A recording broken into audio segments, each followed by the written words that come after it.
இலக்கிய தரம் உங்களுக்காக. ரூபத்தை அறிகின்ற நல்லோர் இடத்தில் போய் நடுவினிலிருந்து வந்து அடிமையும் பூண்டு அவர் நவிற்றும் உபதேசம் உட்கொண்டு ஈனம் தனை தள்ளி எனது நான் எனுமான இல்லாமலை துரத்தி இந்திரிய வாயில்களை இருக புதைத்து இருளர விளக்கேற்றி ஆனந்தமான விழி எண்ணமே உன்னைய நகத்தாமரை பூஜையை வைத்து வேலை கவலையற்று மேலுற்ற பரவசமாகி அழியாததோர் ஆனந்த வாரதை ஆழ்கின்றது என்ற ஆதிகள ஊரின் வாழ்வை அமுதீசர் ஒரு பாகம் அகலாத சுகமானி அணுவாமி அபிராமியே என்று அபிராமியை வணங்கி தெரியாத வல்வினைகள் தீர்க்கும் பெருமாளை நெறியோனை வேங்கடவா நின் கோயில் வாசலினும் அடியாரும் அறம்பெயரும் வானவரும் கிடந்து இயங்கும் படியாய் கிடந்து நின் பவளவாய் காண்பனும் என்று ஆழ்வார் பெருமக்களில் அருமையான ஒரு பாசுரத்தை பாடி அருளி இருக்கிறார்கள். எப்படி வேண்டாங்க பாருங்க, படியாய் கிடந்து எம்பெருமானுடைய பவளவாயினுடைய அந்த புன் முறுவலை பார்த்துக்கிட்டே இருக்கணும். அது மிகப்பெரிய புண்ணியம் மட்டுமல்ல, மிகப்பெரிய ஆனந்த அனுபவம் அப்படிங்கிறத நம்முடைய பெரியவர்கள் உணர்ந்துக்கிறதுனாலதான் இதை சொல்லியிருக்கிறாங்க. இப்ப மகாபாரதம் ஏன் ஆண்டுதோறும் நம்முடைய கோடீஸ்வரன் சொல்லல் நிறுவனத்தின் சார்பாக மகாபாரத தலைப்பை பற்றி நம்ம பேசுறோம்னா, இந்த மகாபாரத காவியத்திற்கு அவ்வளவு சிறப்புகள் இருக்கு. எப்படி இந்தியாவினுடைய 2 இதிகாசங்கள் கம்பராமாயணம், மகாபாரதம், வில்லிபுத்தாரனுடைய மகாபாரதம் நம்ம தமிழ்ல சொல்றோமோ, வடமொழியில வான்மீகி ராமாயணம், வியாசர் மகாபாரதம்னு எழுதியிருப்பாங்க. தமிழ்ல வில்லிபுத்தரார் நிறைய பாரதம் இருக்கு, வில்லிபுத்தரார் பாரதம் இருக்கு. எல்லாராலும் போற்றி பேணுகிற ஒரு பாராட்டப்படுகிற பாரதமாக வில்லிபுத்தரார் எழுதிய மகாபாரதத்தை நம்ம சொல்றோம்.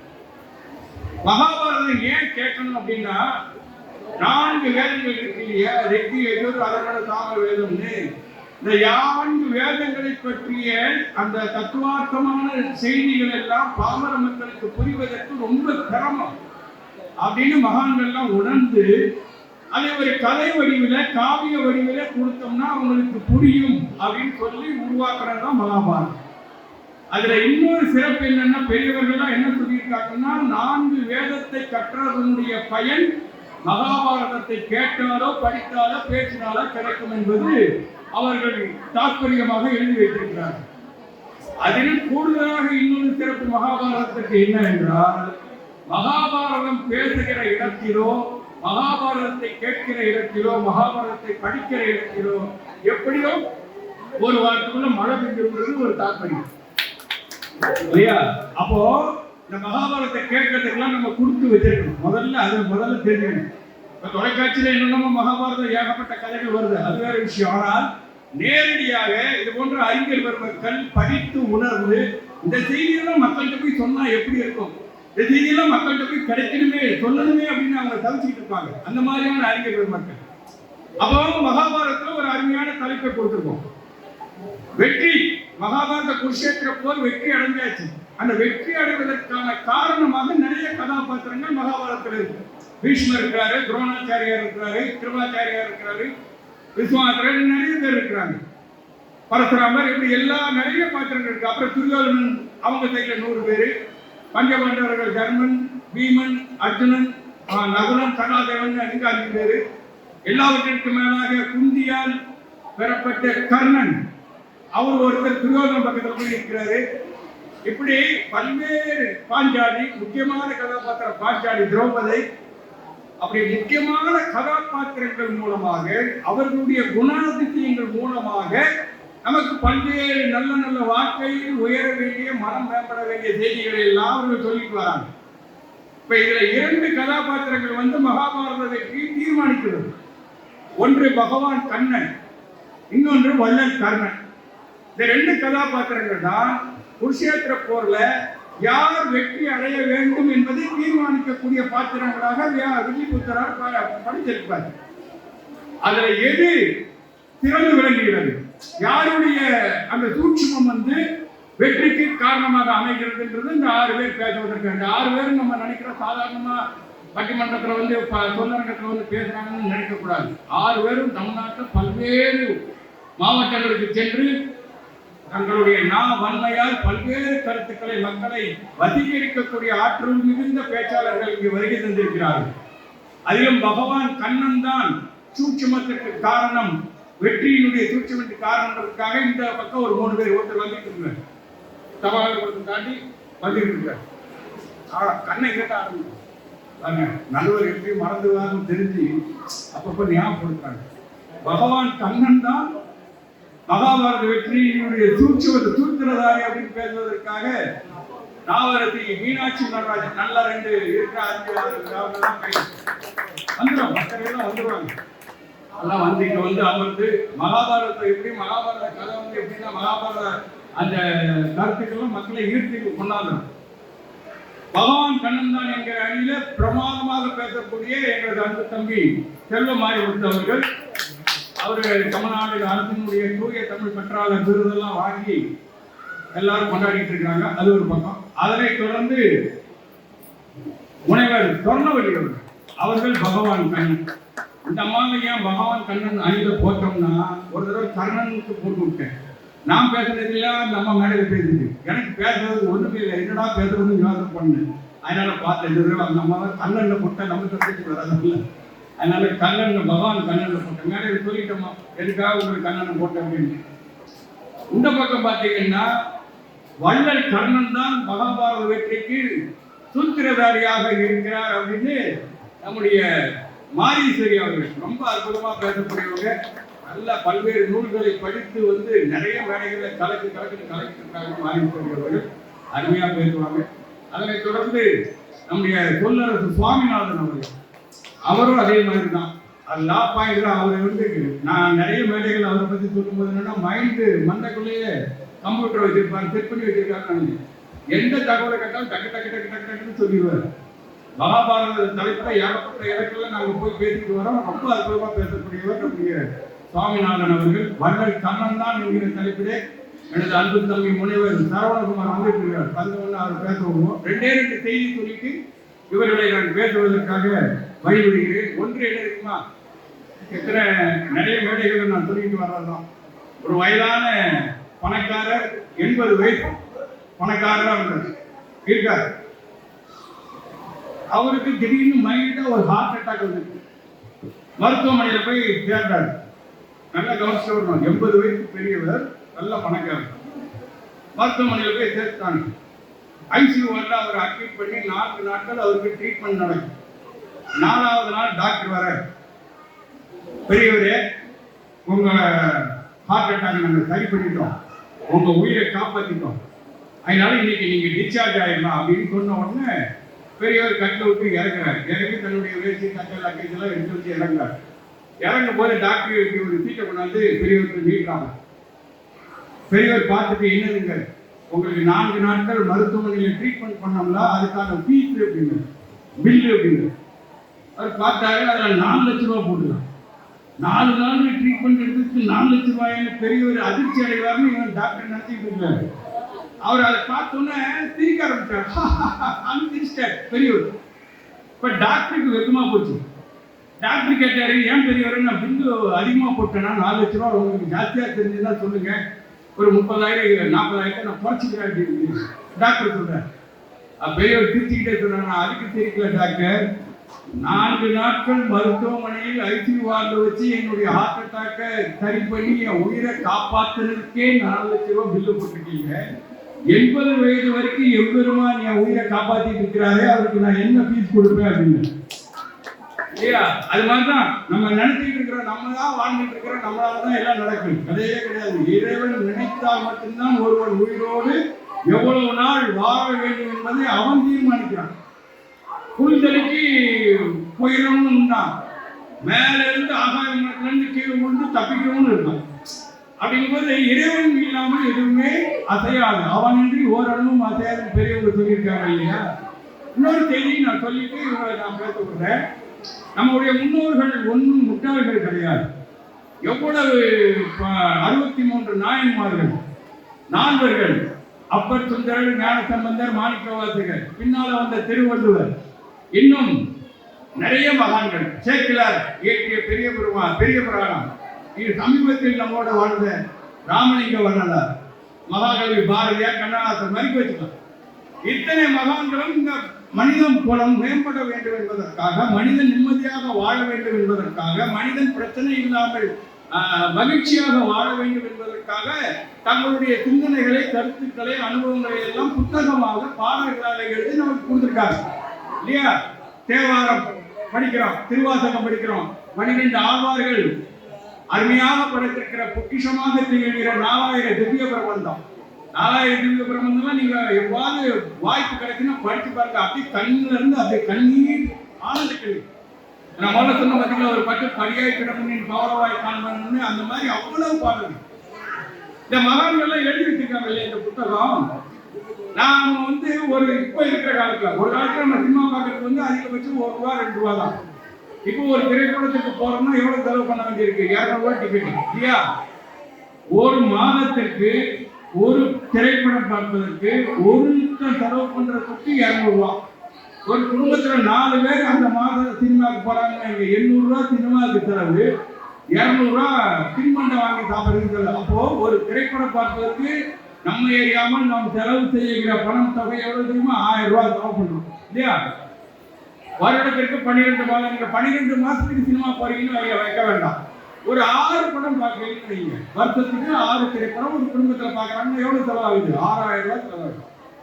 நான் கேட்கிற பெரியவர்களே, தாய்மார்களே, இளைஞர்களே, அன்பு குழந்தைகளே, என்ன தெரியுமா?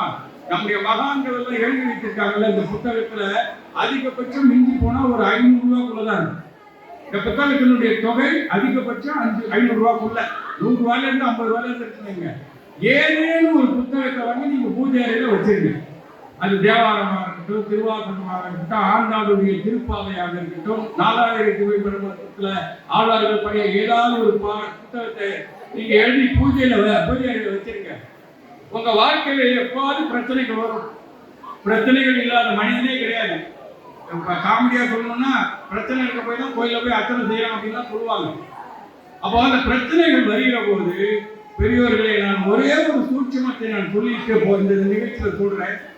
நீங்கள் ₹500 கொடுத்து வாங்கி இருக்கக்கூடிய அந்த பூஜையில வச்சிருக்கீங்களா புத்தகம், யார் எழுதிய புத்தகமாக இருந்தாலும் சரி, திருவள்ளுவர் எழுதினாக இருந்தாலும் சரி, சேக்கிழார் பெருமான் எழுதி எழுதினாலும் சரி, மாணிக்க வாசகர், அப்பர் சுந்தரன், ஞான சம்பந்தர், யார் எழுதினாலும் சரி, இந்த பூஜை அறை உங்களுக்கு பிரச்சனை வருகிற போது கண்களை மூடி அந்த பூஜை அறையை நீங்கள் வைத்திருக்கிற அந்த புத்தகத்தை இந்த கிளி ஜோதி நூல் போட்டு பார்க்குற மாதிரி நீங்க பிரிச்சுட்டு படிச்சு பாருங்க. நிச்சயமாக அந்த பிரச்சனைக்கு அந்த பாடலில் உங்களுக்கு தீர்வு சொல்லப்பட்டிருக்கு.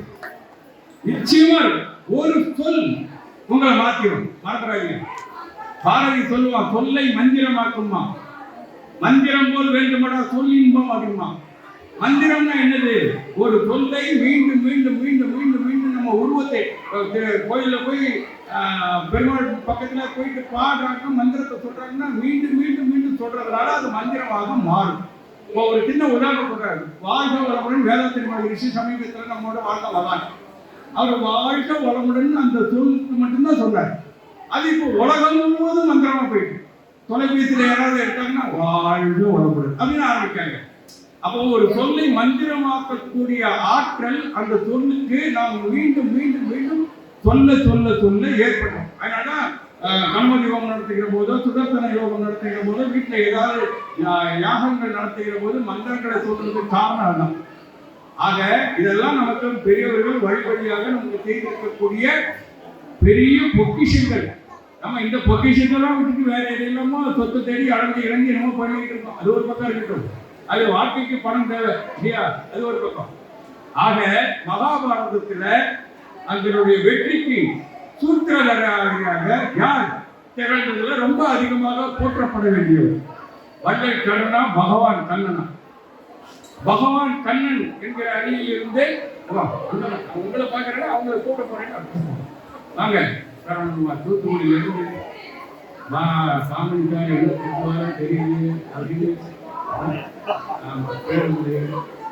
பகவான் கண்ணன் தான் மகாபாரத வெற்றியினுடைய அடித்தளமாக விளங்கியவர் என்கிறார், அடிநாதமாக விளங்கியவர். அவர்தான் சூட்சராரி என்று அந்த அணியை துவக்கி வைத்து பல்வேறு மேடைகளில் மிக அற்புதமாக பேசி வருகிற நாவுக்கரசி மீனாட்சி நடராஜன் அவர்கள் உங்களின் பலத்த கனவுடையோடு பேச வருகிறார். திருப்பவள செவ்வாய் தான் திட்டித்து வைக்கும் மறுபுசித்த மாதவன் தன் வாழ்ச்சி வழி மாற்றம் விருப்புற்று கேட்கின்றேன் செல்லாய் செய்த பாரதத்திற்கு ஒரு பாட்டசாலை, பாட்டுக்கு ஒரு புலவன் பாரதி. எங்கள் பாமணி அவர்களுக்கு பணிவான வணக்கம். எதிரணியைச் சேர்ந்த எதிர் அணியைச்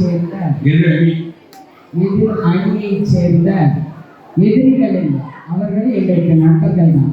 அவர்களுக்கும் பணிவான வணக்கத்தை கூறி என்பதற்கு பலம் சேர்க்க வந்திருக்கும் எங்களுடைய அன்பு தம்பி வீரபாண்டிய கட்டபொம்மன், அடுத்து என்னுடைய அருமை தங்கை, அவர்களுக்கு தான் பேர் வைக்கணும். அது நல்ல பாடுவாங்கம்மா, அதுக்காக அவர் சொல்றாரு, போகக்கூடாது. அனைவருக்கும் வணக்கத்தை கூறி எங்களையும் இதோ பாருங்க அழகாக தன்னுடைய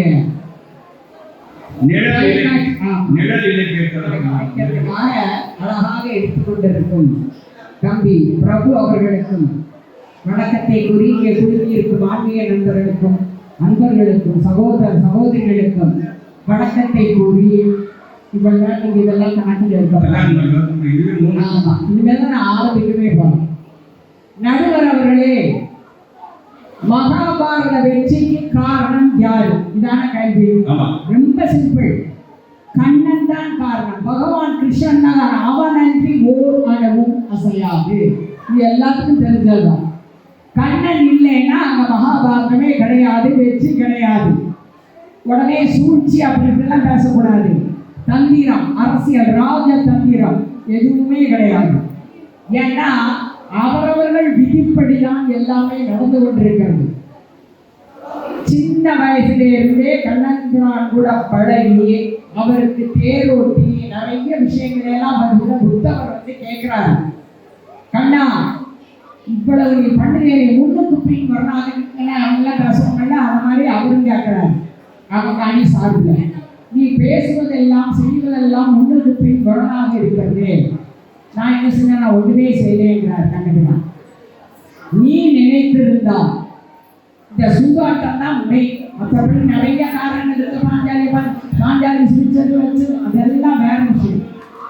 மெயினா முக்கியமான காரணம் எது என்றால் அது வந்து சூதாட்டம். சூதாட்டத்துல அவ்வளவும் இழக்க போய்னா எல்லாமே தோக்க போய் அவ்வளவு இழந்தாச்சு. அப்ப அந்த சூதாட்டத்தை நீ நிறுத்தி இருக்கலாம் அல்லவா? நீ எல்லாம் தெரிந்தவன் தானே, எல்லாரையும் படைத்து காத்து ரட்சித்துக் கொண்டிருப்பவன் தானே, நீ ஏன் அதை செய்யல அப்படின்னு கேட்கிறாரு. அப்ப இவர் வந்து சொல்றாரு, நான் வந்து இதுல செய்யறதுக்கு எதுவுமே கிடையாது. ஏன்னா என்னை அழைத்தால் நான் உடனே போய் உதவி செய்வேன், என்னை அழைக்காவிட்டால் நான் செய்ய முடியாது. அப்போ உன்னுடைய பக்தர்களுக்கும் இப்படித்தான் செய்கிறாய். அப்படி அல்ல. ஏன்னா தர்மன் விளையாடும் போது துரியோதனை என்ன செஞ்சான், அறிவுபூர்வமாக யோசனை செய்து நான் வந்து காயல் வந்தேன், ஆனா என்னுடைய மாமனான சகுனி தான் என்ன செய்வாரு, பகடையை உருட்டுவாங்க, சொக்கட்டா ஆடணும். அதே மாதிரி சொல்லிக்கலாம்ல, நான் வந்து விளையாடுவேன், ஆனால் என்னுடைய மைத்துனன் கண்ணன் தான் வந்து எல்லாம் பண்ணுவான்னு சொல்லியிருந்தா இந்த பிரச்சனையே வந்திருக்காரு. ஆனால் அதை நான் செய்ய சரி, அதை கூட நான் மன்னித்து விட்டு விடுவேன். ஆனால் என்ன தெரியுமா சொன்னேன், நினைச்சா நான் தருவேன், ஐயோ நம்ம தெரியாமல் சூதாட்டத்துக்கு நம்ம விட்டு கொண்டு வந்து விட்டோமே, இது கண்ணனுக்கு தெரியக்கூடாது, அவன் இங்கே வரக்கூடாதுன்னாங்க. அப்போ வரக்கூடாது என்று எண்ணும் இடத்தில் நான் எப்படி போய் உதவி செய்வேன்? கேட்குற கேள்வி சொல்றானே, இவங்களை மாதிரி வில்லங்கமாக கேட்பாங்க. அந்த முதலே நாங்கள் வார்த்தையை போட்டு விடுவேன். அதாவது நிறைய விஷயங்கள்ல கண்ணபிரான் தான் எல்லா காரியங்களும் பண்ணி இருக்கலாம். அவர் தான் சூத்திரதாரி, அதுல எந்த விதமான சந்தேகமும் கிடையாது. கர்ணன்ட்ட போய் குந்தி தேவியை போய் வரவாங்க சொல்லுங்க. ஏன் தெரியுமா, ஒவ்வொருத்தரையா அவர் வந்து அந்த போர்க்களத்துக்கு வர விடாமல், இல்லை அந்த போர்க்களத்தில் செயல்பட விடாமல் தடுக்கணும்னு நினைக்காது. ஏன்னா அவர் முதல்ல போய் சமாதானத்துக்கு போனார், இல்லையே சொல்லல. ஆனால் சமாதானத்துக்கு ஒத்து வரவில்லை யாரு, கௌரவர்கள். அதனாலதான் அவர் என்ன செஞ்சாரு, இந்த மாதிரி வித்தியாசமான முறையில் தானே வந்து களம் இறங்கி அழகாக எல்லா காய்களையும் நகர்த்தி கடைசியில் வெற்றி கொள்கையை நாட்டினார். அதே மாதிரி அவங்க படுத்துப்பார். இங்கே யார் வந்தாலும் விட்டுன்னு அவருக்கு தெரியும். துரியோதனா அர்ஜுனோட விடு வாய் காப்பாடுறது துரியோதனம் ஆடுவான். முதல்ல அவன் வந்து உட்காந்துருப்பான். அடுத்தாக்கில் பின்னாடி தான் அர்ஜுனன் வருவான். வந்தவொடனே இங்கே பார்க்கணும் அர்ஜுனன். அர்ஜுனா நீ வந்துட்டேன் பாருங்க, நான் முதல்ல வந்துட்டேன் பார்த்துட்டு வரேன். ஆனால் நான் உன்னையே பார்க்கலையே, உனக்கு என்ன வரணும்? யார் முதல்ல பார்க்கணும்? அப்படின்னா சரி உனக்கு என்ன வரணும்? அப்போ என்ன கேட்கணும்? துரியோதனன் நல்லவனாக இருந்தால், பக்திமானாக இருந்தால் என்னத்தை கேட்கணும்? அதாவது கடவுள்கிட்ட போய் எங்களுக்கு அதை கொடுங்க இதை கொடுங்கன்னு கேட்கறவங்க அவனே கேட்டால் ஆனால் ஆட்டோமேட்டிக்காக எல்லாமே கொடுங்க. நமக்கு கடவுளோடு சேர்ந்து நமக்கு அத்துணையும் வரும். எல்லா செல்வங்கள் 16 பேர்களும் வரும். எங்களுக்கு எல்லா படைகளும் எல்லாமே வேணும், படைகள் எல்லாம் வேணும். சரி தாங்க. அப்போ அர்ஜுனா உனக்கு எனக்கு எது வேணால் நீ இருக்குங்களா? அதனால தான் அவன் தேரோட்டியாக அர்ஜுனனுக்கு இருந்து அந்த போர்க்களத்தை நன்றாக நடத்தி அந்த போரை நன்றாக நடத்தி வெற்றி பெற்றார். என்னன்னா சிறந்த வழிகாட்டி, அவரால் தான் வெற்றி அடைய முடியும். சிறந்த நண்பன், அதனால தான் நட்புக்கு துரோகம் செய்யாமல் எனக்கு வெற்றி கிடைக்க ஏற்பாடு செய்தார். அதோடு எந்த காலத்திலும் அவர் துரோகம் செய்யவில்லை, யாரையும் அவர் ஏமாற்றவும் இல்லை. அவரவர்கள் விதிக்கு தக்க நடந்தது எல்லாமே. கேட்பாங்க, விதுரர் வந்து பெரிய விரும்பித்தைக்காரர், அவரை போய் எப்படி சொல்லலாம் என்று ஒன்றுமே செய்ய முடியாது. ஏன்னா அவர் வந்து அங்கதான் சேர்ந்திருக்கிறார் கௌரவர்கள் கூட. அப்போ கௌரவர்கள் கூட சேர்ந்தா இப்போ விதுரர், துரோணர், பீஷ்மர் எல்லா பெரிய பெரிய ஜாபகங்கள்லாம் எங்கே இருக்கிறாங்க? கௌரவர்கள் கூட இருக்காங்க. இப்போ பாண்டவர்களுக்கு வெற்றி எப்படி கிடைக்கும்? அது சேராத இடங்களில் சேர வேண்டாம் தான் அவ்வையார். ஆனால் இப்போ அந்த புதிவசத்தான் சேர்ந்து விட்டார்கள். வேற வழி இல்லை. தவறு என்று தெரிந்தும் சமயத்தில் அம்மா தான் அப்படிதான் தப்புன்றது தெரியும். ஆனால் ஒரு 5 ரூபா வச்சோ இதை கடையில் போய் எனக்கு அவசரமாக அந்த சாமான வாங்கிட்டு கொடுப்பாங்க. தப்பு தான் நல்லா தெரியாமல் இருந்தாங்கன்னா அவர்களுக்கு காரணம் நடக்க வேண்டும். ஆனால் அது பின்னாடி எப்படி வருங்கிறத வந்து நம்ம சொன்னால் இங்கே செய்து பரந்தாமன் பகவான் கிருஷ்ணர். அதனால் அவர் என்ன செஞ்சாரு? விதுரர் முதல்ல அங்கே உள்ளே போகும்போதே அங்கே வந்து யாருமே இருக்கிறார். ஏன்னா எல்லாருமே அவங்கவுங்க பெயர் போட்டிருக்காங்க. பீஷ்மர் அவர் பெயர் போட்டிருக்காரு, துரோணர் அவர் பெயர் போட்டிருக்காரு, கிருபாச்சாரம். ஆனால் விதுரர் மட்டும் தங்கம் குடி கிருஷ்ணன் குடின்னு போட்டிருக்காரு. அப்போ அங்கே தான் போய் சாப்பிட்டுட்டு இங்கே வந்தவொடனே அதே அந்த துரியோதனனுக்கு பெரிய ஒரு அவமானமாக இருக்கு. நாம் இவ்வளோ பெரிய அரண்மனையில் நாம் விருந்து வச்சிருக்கோம். சரி, நமக்கு தெரிஞ்ச நம்ம பெரிய தாத்தா இருக்காரு, குரு இருக்காரு, அங்கெல்லாம் போகாமல் குதிரைக்காரு வந்து கேட்காரு. எவ்வளவோ சமாதானத்துக்காக போராடி நடந்தாரு. கடைசியில் ஒரு வித்தியாசமான ஒரு சொல்ல வைத்து, ஏன்னா அது துரியோதனோட தலையெழுத்து, சொல்ல வைத்து குதிரரை அந்த போர்க்களத்தில் அதிலிருந்து நீக்கியாச்சு. ஏன்னா நான் எதையும் செய்யவே மாட்டேன், என்னை வந்து இந்த மாதிரி கேள்வி கேட்டதனால், ஏன்னா பிறப்பை பற்றி தப்பாக பேசியதனால் அவர் மாட்டேன் அப்படின்னு கர்ணன்ட்ட போய் குந்தியை விட்டு கேட்க சொல்றாரு. குந்தி போய் கேட்டான். அப்போ கர்ணன் சொல்றாரு, இல்லை நான் வந்து என்னை அந்த தேசத்துக்கு அரசனாக்கி என்னை எவ்வளவு மதிப்பு கொடுத்து வச்சிருக்காரு துரியோதனன், ஆனால் நான் அங்கே தான் இருப்பேன், வர மாட்டேன். அப்படி என்ன சொல்றாங்க? அவருக்கு தான் தெரியுமே அவன் கொடுக்க மாட்டான், வரமாட்டான். அதனால அவனுக்கு 2 நடப்பு கேட்கும் நாகாஸ்திரம். அதை ஒரு தடவைலாம் நல்ல அழகாக அது எப்படி அந்த கதை, அதாவது ஒரு பொம்மை கலைஞர் வந்து ஒரு பொம்மையை உருவாக்குறாரு, ஒரு சிலையை செய்கிறார் ஒரு சிற்பினா, எப்படி அதை கலை நுணுக்கத்தோடு செய்து அதற்கு ஒரு உயிரோட்டமான ஒரு இதை கொடுத்து அதை பார்த்தாலே நமக்கு வந்து அவ்வளோ ஒரு சந்தோஷமா இருக்கும். அதுபோல யாரு கண்ணபிரான் என்ன செய்தாரு? அந்த போர்க்களத்தில் உள்ள பெரிய பெரிய ஜாம்பவான்கள் எல்லோரையுமே ஒரு வித்தியாசமான முறையில் அணுகி அவர்களை வந்து எந்த அளவுக்கு பயன்படுத்த வேண்டுமோ பயன்படுத்தி அதற்கப்புறம் அவர்களை விலக்கிவிட்டு அர்ஜுனனுக்கு, பாண்டவர்களுக்கு, நீதிக்கு, நியாயத்துக்கு வெற்றி கிடைக்கும்படி ஏற்பாடு செய்தவர் கண்ணபிரான் தான். அதில் எந்த விதமான எந்த விதமான சந்தேகமும் வேண்டாம். நிறைய இந்த மாதிரி களவழி கொடுக்கறதுக்கு அமாவாசை வந்து இவரே போய் அங்கே போய் உட்காந்துருக்காரு. அங்கே சந்திரனும் சூரியனும் என்ன இன்னைக்கே இவர் வந்து திதி கொடுக்குறாரு. பணத்தாம என்ன கண்ணா நாளைக்கு தானே அமாவாசை, என்ன அர்த்தம் அமாவாசைன்னா நானும் சந்திரனும் சூரியனும் சந்திக்கிறதானே திடீரென்று சந்திச்சிங்களா, இன்னைக்கு அமாவாசை. இந்த மாதிரி எல்லாம் செய்து தந்திரங்கள், அதாவது வைரத்தை வைரத்தால் தான் எடுக்க வேண்டும், முல்லை முள்ளால் தான் எடுக்க வேண்டும். அதே போல தந்திரக்காரனான அந்த துரியோதனன் கூட்டத்தினரை வெல்வதற்கு இவரும் ராஜதந்திரத்தை நல்ல வழியில் பயன்படுத்தினார். எனவே மகாபாரத வெற்றிக்கு முழுக்க காரணம் கண்ணபிரான் தான் என்று நடுவர் அவர்களே, நீங்கள் தீர்ப்பு கூறினால் உங்களுக்கு ஒரு பரிசு காத்திருக்கிறது. பகவான் கண்ணன் தருவாரா? பகவான் கண்ணன்ல இந்த செல்ல எடுத்து உங்களுக்கு கொடுக்கப்படும் என்று கூறி வாய்ப்பளித்த நல்ல உள்ளங்களுக்கு நன்றி கூறி உங்களுக்கு பெறுகிறேன் விடை வருகிறேன். வணக்கம், நன்றி. பெரியவர்களே, அருமையான பகவான் கண்ணனை பற்றி நிறைய சொன்னாங்க. மகாபாரதம் உருவாவதற்கு காரணம் வந்து பூமாதேவியுடைய பாரம் தாங்க முடியாமல் நேராக போய் திருமால் படுக்கிற இடத்துல போயிட்டு அந்த அம்மா தலையை எடுத்துட்டு கத்துது. பூமாதேவி, என்னால தாங்க முடியல, பாரத்தை என்னால தாங்க முடியல அப்படின்னு.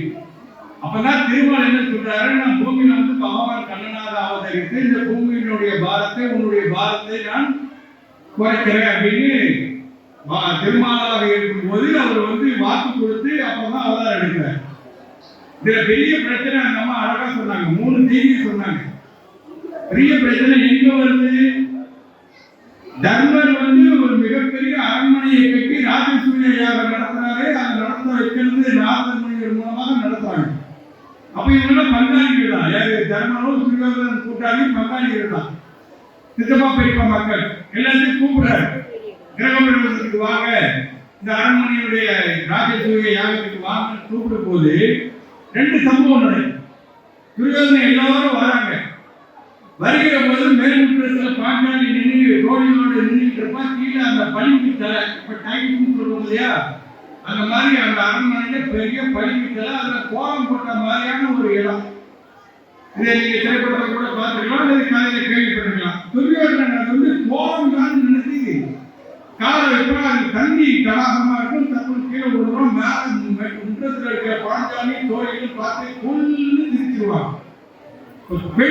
ஒரு பெண்மணி நம்ம பார்த்து சிரிச்சிட்டாங்க அப்படிங்கிற வெக்கம் அவமானம் துரியோதனனுக்கு முதல்ல கோபத்தை உண்டு பண்ணுது. 2வது என்ன கோபத்தை உண்டு பண்ணுது? ராஜசூய நடந்துகிட்டு இருக்கு. பல்வேறு நாடுகள்ல இருந்து அரசர்கள் எல்லாம் வராங்க, பரிசு கொடுக்குறாங்க. யாருக்கு? தர்மனுக்கு. ஏகப்பட்ட பரிசுகள் கொடுக்குறாங்க. யானை, குதிரை, வாட்கள், கேடயங்கள், இடங்கள், அப்படி குதிரைகள் ஏகப்பட்ட பரிசுகளை கொண்டாந்து தர்மனுக்கு அந்த குடோன்ல கட்டுற மாதிரி கட்டிட்டு போனாங்க. எல்லாம் பரிசு தர்மனுக்கு. இவ்வளவு பரிசு பொருட்களை பார்த்தோம்னா துரியோதனனுக்கு பொறாம ரொம்ப கொண்டு வருது. இவங்க ஒரு அரண்மனையை கட்டி அதுல ஒரு யாகத்தை நடத்தின கூட்டத்துக்கு இவ்வளவு மக்கள், இவ்வளவு அரசர்கள் வந்து இவ்வளவு பரிசுகள் அங்கேயே கொடுக்குறாங்க. பொறாமையில என்ன பண்றாங்க? இது எல்லாம் அபகரிக்கணும். இதுக்கு என்ன செய்யலாம்னு தாய் மாமன் சகுனிக்கு போய் யோசனை கேட்கும் போது சகுனி தான் சொல்றாரு, இதே மாதிரி ஒரு அரண்மனையை கட்டு, நாம கட்டுவோம், அதுல ஒரு யாகத்தை வளர்ப்போம், இவங்களை எல்லாம் கூப்பிடுவோம், நாடு மக்கள் எல்லாத்தையும் கூப்பிடுவோம், தர்மனையும் கூப்பிடுவோம். தர்மனுக்கு வந்த பரிசு பொருட்களையும் குதிரை, யானை, அந்த மாதிரி காலப்படைகளுடைய செல்வங்களை எல்லாம் நம்ம பறிக்கணும்னா இந்த யாகத்துக்கு அவர்கள் வருகிற போது கண்டிப்பா வருவாங்க. வருகிற போது தர்மனுக்கு வந்து எப்போதும் சூதாடுற மன்னர்களுக்கு அந்த காலத்துல சூதாடுறது வந்து மிகப்பெரிய ஒரு என்ன சொல்றது விருப்பமான ஒரு செயல். தர்மனுக்கு சூதாடுறது ரொம்ப விருப்பம் ஜாஸ்தி, அதிகம். அவனை சூதாட கூப்பிடுவோம். நான் வந்து பகடையை உருட்டுறேன். யாரு? தர்மன் சொல்றான், நான் வந்து பகடையை உருட்டுறேன். தர்மன் வந்து விளையாட சொல்லுவோம். ஒவ்வொன்றா அவன் தோப்பா, அது உறுதி அப்படிங்கிற மாதிரி சொன்னதுக்கு பிறகுதான் அது மாதிரியான காரியங்கள்லாம் நடக்கு. தர்மனை கூப்பிடுறாப்புல அவனும் முதல்ல மாட்டேன் தர்மன். அதிக சூதாடலாம் வேண்டாம், ஆனா உள்ளுக்குள்ள ஒரு ஆசையா இருக்கும் சூதாடமே. வேற வழி இல்லாம அவரை வசதியை எக்ஸீம் பண்ணி தர்மனை கூப்பிடுவாங்க. இந்த அம்மா சொன்ன மாதிரி எப்படி துரியோதனன் தனக்கு பக்கத்துலயாக தாய் மாமன் சகுனியை வச்சிருக்கிறாரு. ஆனா தர்மன் நினைச்சிருந்தான்னா பகவான் கண்ணனை கூப்பிட்டுருக்கணும். கூப்பிடல. தான் சூதாட்டத்தில் மிகச்சிறந்த ஆட்டக்காரன் அப்படிங்கிற ஒரு தன்னம்பிக்கை கர்ணன் இருந்ததுனால பகவான் கண்ணனை கூப்பிடாமல் அவரே உட்கார்ந்து ஆடுறாரு. ஒன்னா தோற்று போறாரு. நாட்டை இழக்கிறாரு, அண்ணன் தம்பிகளை இழக்கிறாரு. கடைசியில பாஞ்சாலியான மனைவியை இழக்கிறாங்க. அப்படியே அந்த கதை போகும். இவங்க அந்த அளவுக்கு அழகா சொன்னாங்க. விருதுல தூது வரக்கூடிய கண்ணன் எங்க அம்மா சொன்ன மாதிரி விருதன் வீட்டுல போய் தங்குறாரு பகவான் கண்ணன். விருந்துன்னா அப்படி விருந்து. அவன் என்ன பண்ணிருக்கணும்? துரியோதனன் விருதன் என்னதான் ஒரு சித்தமா மரியாதை சொல்லியிருக்கிறான். பிறப்பு சொல்லி கேவலப்படுத்துற மாதிரி சபையில சொல்லிடுவார். துரியோதனன் சபையில சொன்னதுக்கு பிறகுதான் உனக்கு பயன்பட வேண்டும் என்று குருஷேந்திர கோரியில் நான் வைத்திருந்த இந்த வில்லையும் அம்மையுமே முடிச்சு போடுறேன்னு துரியோதன சபையை வச்சு முடிச்சு போடுவார் விதுரன். அந்த மாதிரி காட்சிகள் எல்லாம் ரொம்ப அருமையாக நம்முடைய மீனாட்சி கண்ணன் சொல்லியிருக்காங்க. பகவான் கண்ணன் நினைத்ததை சாதிக்க வேண்டும் என்பதற்காக பலமான ஆற்றலை எல்லாம் தன்னுடைய செயலாலும் சொல்லாலும் குறைத்துக் கொண்டே பலவீனப்படுத்தினார் என்கிற அற்புதமான கருத்தை சொல்லி பகவான் கண்ணன் தான் மகாபாரத வெற்றிக்கு காரணமாக இருந்தது என்று சொல்லி இருக்கிறார்கள். அதற்கு பதில் சொல்வதற்காக நம்முடைய வாரிசை அவர்கள் மண்டல் கண்ணன் தான் மகாபாரத வெற்றிக்கு துணை நின்றது என்று உங்களின் பலத்த கனவுடையோடு இருக்கிறவங்க கைது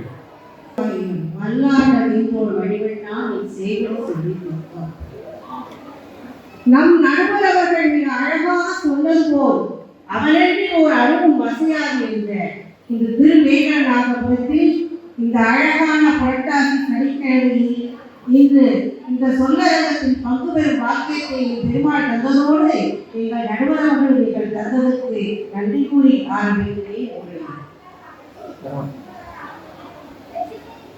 நம்ம நடுவர் அவர்கள் ஏற்காக தமிழ் சம்மன் அவார்டு வாங்குவாங்க. அதுவும் நம்மளுடைய முதலமைச்சர் ஸ்டாலின் அவர்களால் கையா தமிழ் சம்மன் அவார்டு வாங்கி இந்த சிறந்த பேச்சாளர். அதை எப்படி பேசணும், நகைச்சுவை எப்படி கொண்டு வரணும், எப்படி சீரியஸா டாபிக்க மாற்றணுன்ற எல்லா கலையும் தன் கைக்குள் கொண்டவர், சொல்லாடல் மிகுந்தவர். அவர் ஒரு பேச்சுக்களை அற்புதமான ஒரு புக் எழுதிட்டாரு.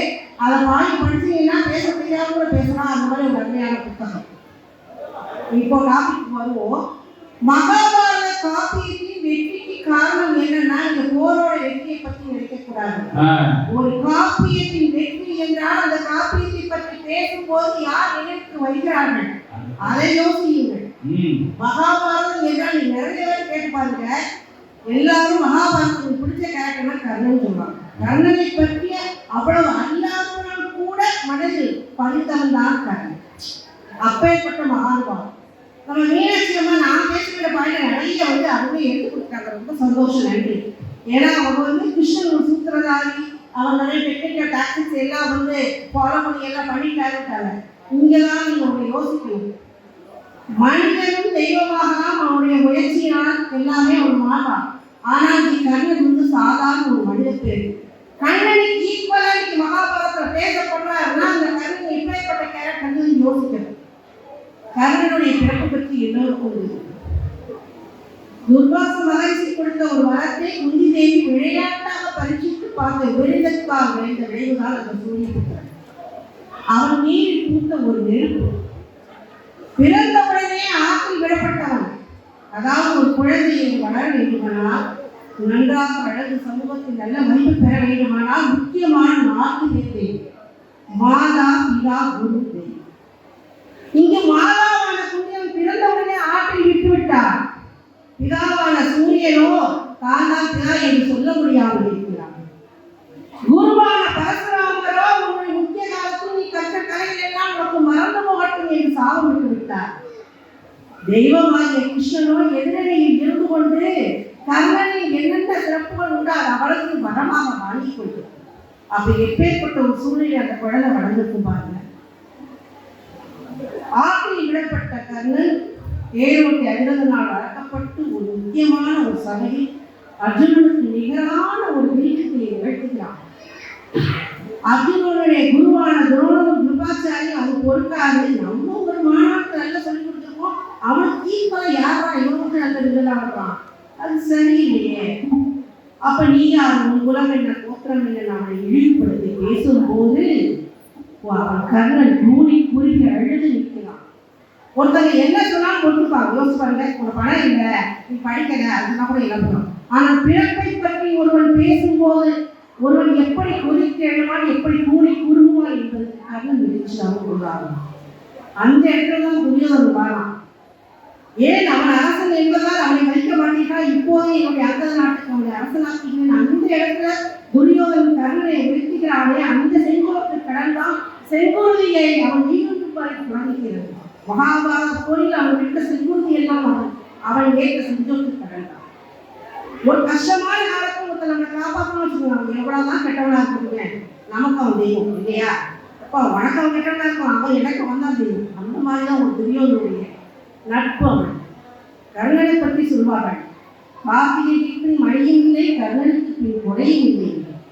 கர்ணன் கொடை வெள்ளம் மட்டுமல்ல, ஒரு நன்றி மரபா, ஒரு சிறந்த நண்பன், ஒரு மனிதாபிமானம் மிக்கவன், ஒரு பெருந்தன்மையான். அவன் கொடுத்த 2 வரங்களை பெற்று 2 சாபங்களை விட்டு சொல்லியிருக்கிறான். கர்ணன் அவனுடைய வாழ்க்கையின் இடையே வேதனைகள் வறுமைகளை சந்தித்திருக்கிறான். அவன் 2 வாரம் தந்துட்டான். நம்ம மீனாட்சி சொல்லலாம், குஞ்சிகிட்ட சொல்லியிருக்கான். குஞ்சி வந்து கேட்கும்போது, நீ அப்பா நீதான் எல்லாருக்கும் மூத்தவன், என் கூட வந்துன்னு சொல்லும்போது அவன் அழகா சொல்றான். எப்படிமா வர முடியும்? துரியோதனன் ஒரு தட்டில் ஒரு கவனம் சோறு, அடுத்த தட்டில் அடுத்த கவனம் சோறு என்று சாப்பிடுவோம். தன் கையை இச்சில் என்று நினைக்கும் துரியோதனன் என் கூட தட்டில் அமர்ந்து சாப்பிடுவேன். என் ஒருவனுடன் மட்டும்தான் ஒரே தட்டில் சாப்பிடுவேன். அவனுடைய மனைவியின் கூட விளையாடும் போது மேகலாபுரத்தை தவறாக இழுத்து போது கொஞ்சம் கூட என்னை சந்தேகப்படாமல் எடுக்கவோ கொடுக்கவோ என்று கேட்ட மகா நண்பன். அவனை விட்டு நான் எப்படி அம்மா வர முடியும்? என் வாழும் சாகும் அவனோடு தான், ஆரையும் சாகும் ஊரையும் சாகும், அதனால் உங்களோட வர முடியாது. அந்த இடத்துல தான் மீனாட்சி சொன்ன மாதிரி ஆகாசத்தை ஒருவரை தான் தெரிவிக்க வேண்டும். அர்ஜுனனை தவிர பாண்டவர்கள் யாரும் கொள்ளக்கூடாது. இந்த இடத்துலயே கர்ணனை அடிச்சுட்டாங்க. இதெல்லாம் யாரு நம்ம கண்ணன் பண்ற ப்ராக்டிஸ் தான். இதெல்லாம் போய் படிங்க. அப்படி ஒருவருக்கே அந்த ப்ராக்டிஸ் பண்ணா அதுலேயே தெரிய இல்லையா கர்ணன் இப்பேற்பட்ட மகாவீரன் என்பது. அடுத்து ஒரு வரம் இந்திரன்.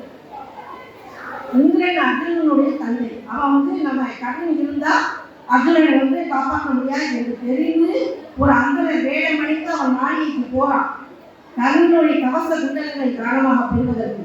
அப்போ கர்ணனுடைய தந்தை சூரிய பகவான் கர்ணனை எச்சரிக்கிறான், அப்பா வந்திருப்பது அந்தனல்ல, அவன் இந்திரன், உன்னுடைய கவச குண்டலங்களை வாங்குவதற்காக வந்திருக்கிறான், அதை கொடுத்து விடாதே, நாளை உயிரோடு இருக்க மாட்டான் என்று சொன்ன பிறகும் கர்ணன், தெரியும் அப்பா, ஆனால் எங்கள் இறந்து வந்தவருக்கு இல்லை என்று சொல்ல நான் ஆகாது என்று தெரிந்த பின் இந்த கவசத்தலைகளை கலக்கி கொடுக்கிறானே, அவனை விட சிறந்த கொடைவள்ளை யார் இருக்க முடியும்? அதனால்தான் கர்ணன் உயர்ந்து நிற்கிறான் மகாபாரதம். அப்படி அவன் செஞ்சபோது இந்திரனே ஒரு விஷயம் அப்படி நெகிழ்ந்துட்டான். ஏன்னா இந்திரனுக்கு தெரியும், தெரிஞ்சே கொடுக்குறானே இந்திரன். அந்த இடத்துல இந்திரன் என்னோட சக்தி ஆயிரத்தி வாசவி, என் சக்தி ஆயிரத்தி எனக்கு கொடுக்கிறேன், அது உனக்கு பின்னாலே பயன்படும். ஆனால் அது ஒரு முறை மட்டும்தான் பிரயோகத்தை வெளியேற்று. கர்ணன் நினைச்சால் அர்ஜுனனோட போரை உபயோகிச்சுக்கலாம், ஆனா அதுவும் உபயோகிக்க முடியல. அதுதான் கர்ணனுடைய விதி வசம். மகாபாரத போர் நடக்குது. 14வது நாள் போர்ல பீமனுடைய பையன் கடோத்கஜன், அவன் அசுர மகன். பொதுவா அசுரனுக்கு எப்படின்னா இரவுல பலம் ரொம்ப அதிகமாயிடும். கௌரவ சேனாதியை அடிச்சு தோஷம் பண்றான் கடோத்கஜன். அவனை அடிக்கவே முடியும் யாராலும். துரியோதனன் போய் கர்ணன் சொல்றான், கடோத்கஜனை அழிக்க வேண்டும், நீ உன்னை இருக்க அந்த வாசனை சக்தி அவனுக்கு உபயோகிக்க. அப்போ இவன் கொஞ்சம் கூட யோசிக்காத, அது இருந்தா நம்ம உயிரை காப்பது பயப்படலாம் யோசிக்கல. அந்த சக்தி ஆயுதத்தை உபயோகப்படுத்தி கடோத்கஜனை அழிக்கிறான். அதனால் அர்ஜுனன் இடமிருந்து அவனை காப்பாற்ற சக்தி ஆயுதம் இல்லாமல் போயிருந்தது. இது அவன் கொடுத்த வரத்தால் அவனுக்கு கிடைச்ச பரிசு. இன்னொன்று அவனுக்கு கிடைத்த சாபம். அந்த சாபம் கூட அவன் நல்லது செஞ்சு கிடைச்ச சாபம் தான். முதல் சாபம் எல்லோருக்கும் தெரியும், பரசுராமர் அவனுக்கு விட்ட சாபம். அதாவது பரசுராமர் போய் நான் அந்தன்னு சொல்லி ஒரு காலம் அவன் போய் சொல்லி வெற்றிலை கட்டதை மகாபாரதம் படித்தான் தெரியும். அவனுடைய தேஜஸ் கர்ணன் எப்படி இருப்பான்? நம்ம சிவாஜி நடிச்ச கர்ணன் படம் பார்த்துக்கணும். சிவாஜியை ரொம்ப அழகா பார்த்தியா, ஒரு தேஜஸ், ஒரு அழகு, அதை பார்க்கணும். இவனே அந்த நினைச்சு கடைசி தான் கற்றுக் கொடுக்கிறார் பரசுராமன். இந்திரன் அங்கேயே கண்ணன் தான் வேலை செய்யறாரு. இந்திரன்கிட்ட போய் பரசுராமர் அவனுக்கு எல்லாருக்கும் கற்றுக் கொடுத்தாரு. அவர் பரசுராமன் எப்பேற்பட்ட குரு. அப்போ ஓன் பையன் தொடர்ந்து பார்த்து அர்ஜுனன், நீ போய் அவனை ஏதாவது பண்ணினா அங்கேயே கண்ணன் கொடுத்த உடனே இவன் ராட்சச மண்டெடுத்து அவன் தொடையை குழைத்து போகும்போது மடியை பட்டிருந்த குருவியை தூக்கம் கலையக்கூடாது அந்த மடியை போட்டுக் கொண்டான். நார்மலா ஒரு வாத்தியாருக்கு மாணவன் நடத்துங்க வாத்தியார் என்ன செய்வாரு, கட்டி பிடிச்சி முத்தம் கொடுப்பாரு. ஐயா ஐயா எனக்காக இவ்வளவு வழி போட்டுட்டேன். அந்த பரசுராமர் அப்படி செய்யவில்லை. நீ ஒரு சத்திரியன் என்பதை மறைத்துவிட்டு நீ என்னிடம் எல்லா கலையும் கற்றுக்கொண்டாயே, உனக்கு கற்ற கலையை நான் தக்க நேரத்தில் மறந்து போகட்டும் என்று விட்டார் ஒரு சாபம். என்ன செய்வோம், பல்லவி குதிக்கிறான் கர்ணன். அடுத்த சாபம், தெருவில் ஒரு சிறு குழந்தை நெய் பாத்திரத்தோடு நடந்து வந்து கொண்டிருக்கிறது. அந்த நெய் பாத்திரத்தை கீழே கொட்டிச்சு. அப்ப பாத்திரை மண்ணில் கொட்டிச்சு. அந்த குழந்தை அழுதுட்டு கர்ணன் ஒரு பேர் குழந்தை கேட்கலாம், என்னம்மா குழந்தை ஏன் அழுதினா, இந்த மாதிரி என்னோட நெய் கொட்டிச்சு, எங்க அம்மா என்னை கண்டிச்சிருவாங்க. சரி குழந்தை இவங்க கவலைப்படுறாங்க. அவன் புதுசா நிறைய நெய் தரணும். அந்த குழந்தை அப்படி இது எங்களுக்கு நெய் தான் வேணும், இல்லை எங்க அம்மா எடுத்துட்டுவாங்க அந்த நெய் வேணும்னு சொல்ல உடனே கர்ணன் அவனுடைய சக்தியை பயன்படுத்தி அந்த மண்ணிலிருந்து மண்ணை பிசைந்து எடுத்து மண் தனியாகவும் நெய் தனியாகவும் எடுத்து அந்த குழந்தைக்கு கொடுக்கிறான். அப்போது ஒரு அழுகுறை கேட்கிறது. யாரென்றால் பூமாதேவி அழுகுறை. இந்த பூமாதேவி சொல்கிறார், நீ உன் மண்டலத்தை காண்பிப்பதற்காக என்னை முறுக்கி பிசைந்த என்னெல்லாம் பாடப்படுத்துகிறான் நான் வழியா பிடித்தேனே, இந்த வழி இதுக்கு பின்னால் உனக்கு ஒரு நாள் இந்த சாபம் நான் கொடுக்கிறேன் உனக்கு உதவாமல் போகும் சொல்றான். அதுதான் அவன் பாரத போரில் கேட்கப்பட மண்ணில் புதைய விடுகிறதே அந்த பூமாதேவி சாபம். நல்லது செஞ்சு அவனுக்கு அதுதான் கிடைக்கும்.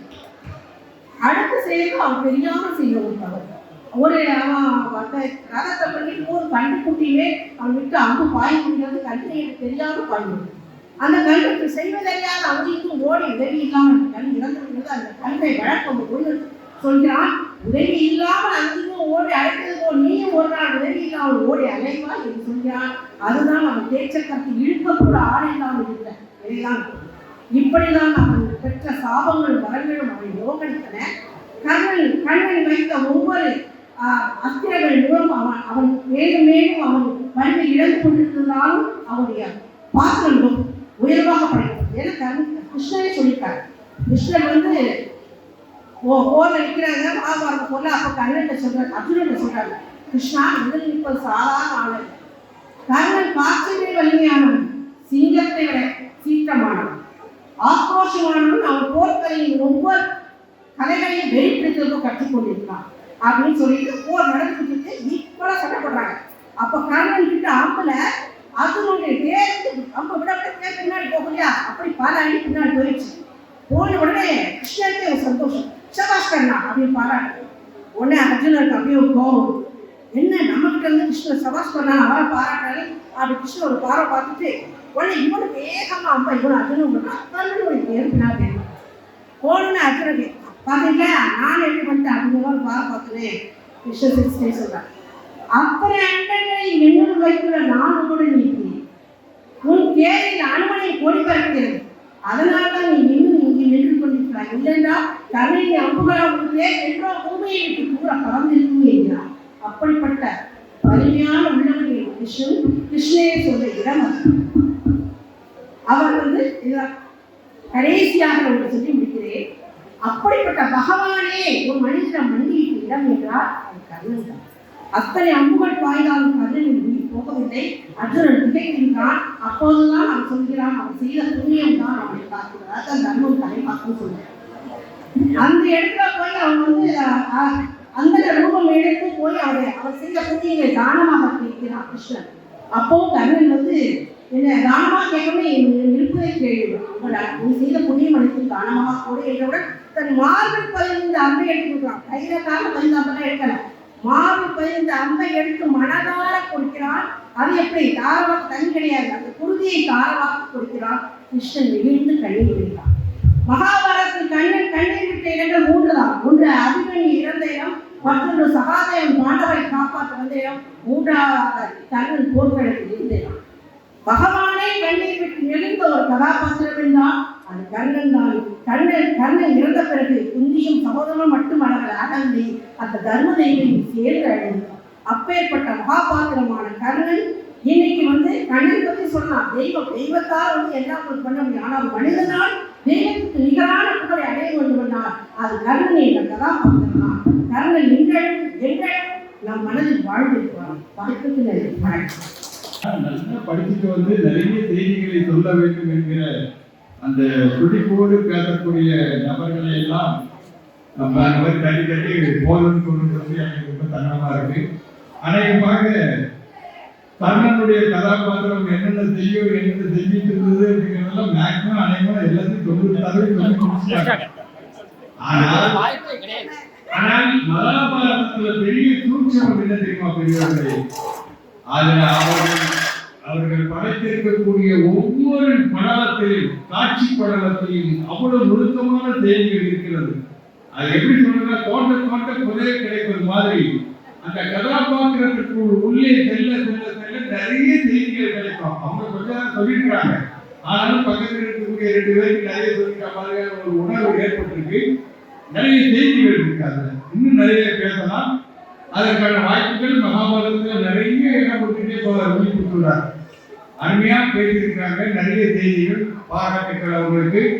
பகவான் கண்ணன் தான் மகாபாரத வெற்றிக்கு துணை நின்றது என்று நமது அன்பு தம்பி செல்வமாரி வந்து பேசுறாங்க. நல்ல தீரை வெள்ளி முளைக்க கீழ்வானத்தீரை சந்திரன் திகழ்ந்து வர தென்றல் காற்று கவழ்ந்து வீசும் இந்த திருப்பதிக்கு நிகரான தென் திருப்பதி இந்த மலையிலே அற்புதமான இந்த புரட்டாசி முதல் சனிக்கிழமையிலே கருட சேவை தினத்தன்று மிக சிறப்பாக நடைபெற்றுக் கொண்டிருக்கக்கூடிய தமிழ்நாடு அரசின் தமிழ் செம்மல் விருதாளர் எங்களுடைய மரியாதைக்குரிய நடுவர் ஐயா தமிழ் செம்மல் பாமணி ஐயா அவர்களுக்கு என்னுடைய சிறந்தாழ்ந்த வணக்கங்கள், மிக இரு கரம் கூப்பிய நன்றிகள். ஐயா, நல்லதொரு இடத்தில் நல்லதொரு தலைப்பு இங்கே மக்கள் கேட்கிறார்கள் என்பதையும் தாண்டி அங்கே கருவறையில் இருக்கக்கூடிய திருமால் கேட்டுக் கொண்டிருக்கிறார் என்ற ஒரு எண்ணத்தோடு என்னுடைய பேச்சினை நான் துவங்குகிறேன். அங்கே ஸ்ரீதேவியோடு பூதேவி இருவரும் கேட்டுக் கொண்டிருக்கிறார்கள். ஆக மொத்தத்தில் மக்களே இங்கு நம்மோடு திருமாலும் அவருடைய தேவியர்களும் கேட்டுக் கொண்டிருக்கிறார்கள். இன்னொன்று கருட பகவானும் கருடரும் கேட்டுக் கொண்டிருக்கிறார். இப்போ இத்தனை பேர் முன்னாடி அந்த அம்மா வாய் கூசாம போய் சொல்லிட்டு போனது ரொம்ப கொஞ்சம் கஷ்டமா தான் இருக்கு. என்ன அப்படின்னா, கர்ணனுக்கு அவர்களுடைய தாய் இல்லாமல் வளர்ந்தாருன்னு அந்த அம்மா சொல்றாங்களே, கண்ணன் மட்டும் யாரிடம் வளர்ந்தார்? பிறக்கும் போதே சிறைச்சாலையில் பிறந்தவர். அவருக்கு வாழக்கூடிய நாட்கள் தான் சிறைச்சாலை. ஆனால் அவர் பிறந்ததே சிறைச்சாலையில் தான் கண்ணன் பிறந்தார். பிறந்தது சிறைச்சாலை.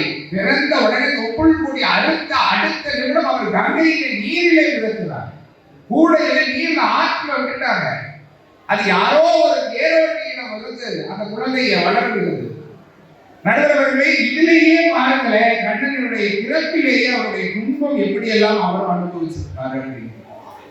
அவங்க பேசும்போது சொன்னாங்க, கர்ணனுக்கு தக்க நேரத்தில் மறந்து போகும் அப்படின்னு. நடுவர்களே, நாம் ஏதேனும் ஒன்றை படிக்கிறோம் என்றால் ஒன்று நம் வாழ்க்கைக்கு பயனுள்ளதாக இருக்க வேண்டும். அப்படி இல்லை அப்படின்னா வாழ்வாதாரத்திற்கு பயனுள்ளதாக இருக்கணும். அதுக்காக தானே நாம படிப்போம். உண்மை. இப்ப நான் எம்ஏ, எம்எட், எம்பில், பிஹெச்டி முடிச்சிருக்கேன் அப்படின்னா ஒண்ணு அதை காமிச்சு நான் ஒரு டீச்சர் வேலைக்கோ ஒரு காலேஜ்ல வேலைக்கோ போகணும். அப்படி போறதுக்காக படிக்கலாம். இல்லை அப்படின்னா பேருக்கு பின்னாடி கட்டங்களை நிறைய போட்டுட்டு நானும் பெரிய ஆளுதான், முனைவர் மாதிரி சரவணகுமார் அண்ணன் மாதிரி இல்லை அப்படின்னாலும் நானும் ஓரளவுக்கு பெரிய ஆளுதாயா அப்படின்னு பகட்ட காமிக்கிறது. ரெண்டுமே இல்லாம ஒருத்தர் படிச்சா அப்படின்னா அது அப்படித்தானே. அப்ப கர்ணன் தன்னுடைய குருவு கிட்ட நான் ஒரு சத்திரியன்னு பொய் சொல்லி படிச்சதெல்லாம் மறந்து போகும்னு அவருக்கு தெரிஞ்சும் ஏன் அவர் படிச்சார்? தனக்கு தேவையான நேரத்தில் பயன்படாதது எதுக்கு நம்ம கையில? இப்ப உதாரணத்துக்கு நம்ம அம்மா கிட்டே கேட்போம், அவங்க கையில இருக்கிற வலையிலெல்லாம் பார்த்தா நிச்சயமா தங்கமும் வைரவமா தான் இருக்கும்னு நினைக்கிறேன். மோதிரத்தை பார்த்தாலே தெரியுது. அவங்க அந்த காரை பார்த்தா குறைஞ்சது எப்படி 16-20 லட்சம் ரூபாய் இருக்கும். கழுத்துல கிடக்க நகையெல்லாம் பார்த்தா எப்படி 30-40 பவுனுக்கு மேல தேரும்.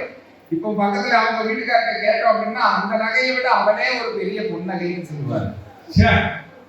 ஆனா இந்த அம்மாவுக்கு காய்ச்சல் 3 நாள் படுத்துட்டாங்கன்னு வைக்கல, இந்த நகையோ காரோ ஏதாவது பயனுள்ளதா இருக்கும் நீங்க நினைக்கிறீங்க?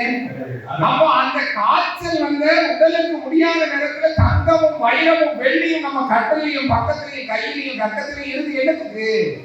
பயனற்ற ஒரு பொருள் நமக்கு தேவையில்லை.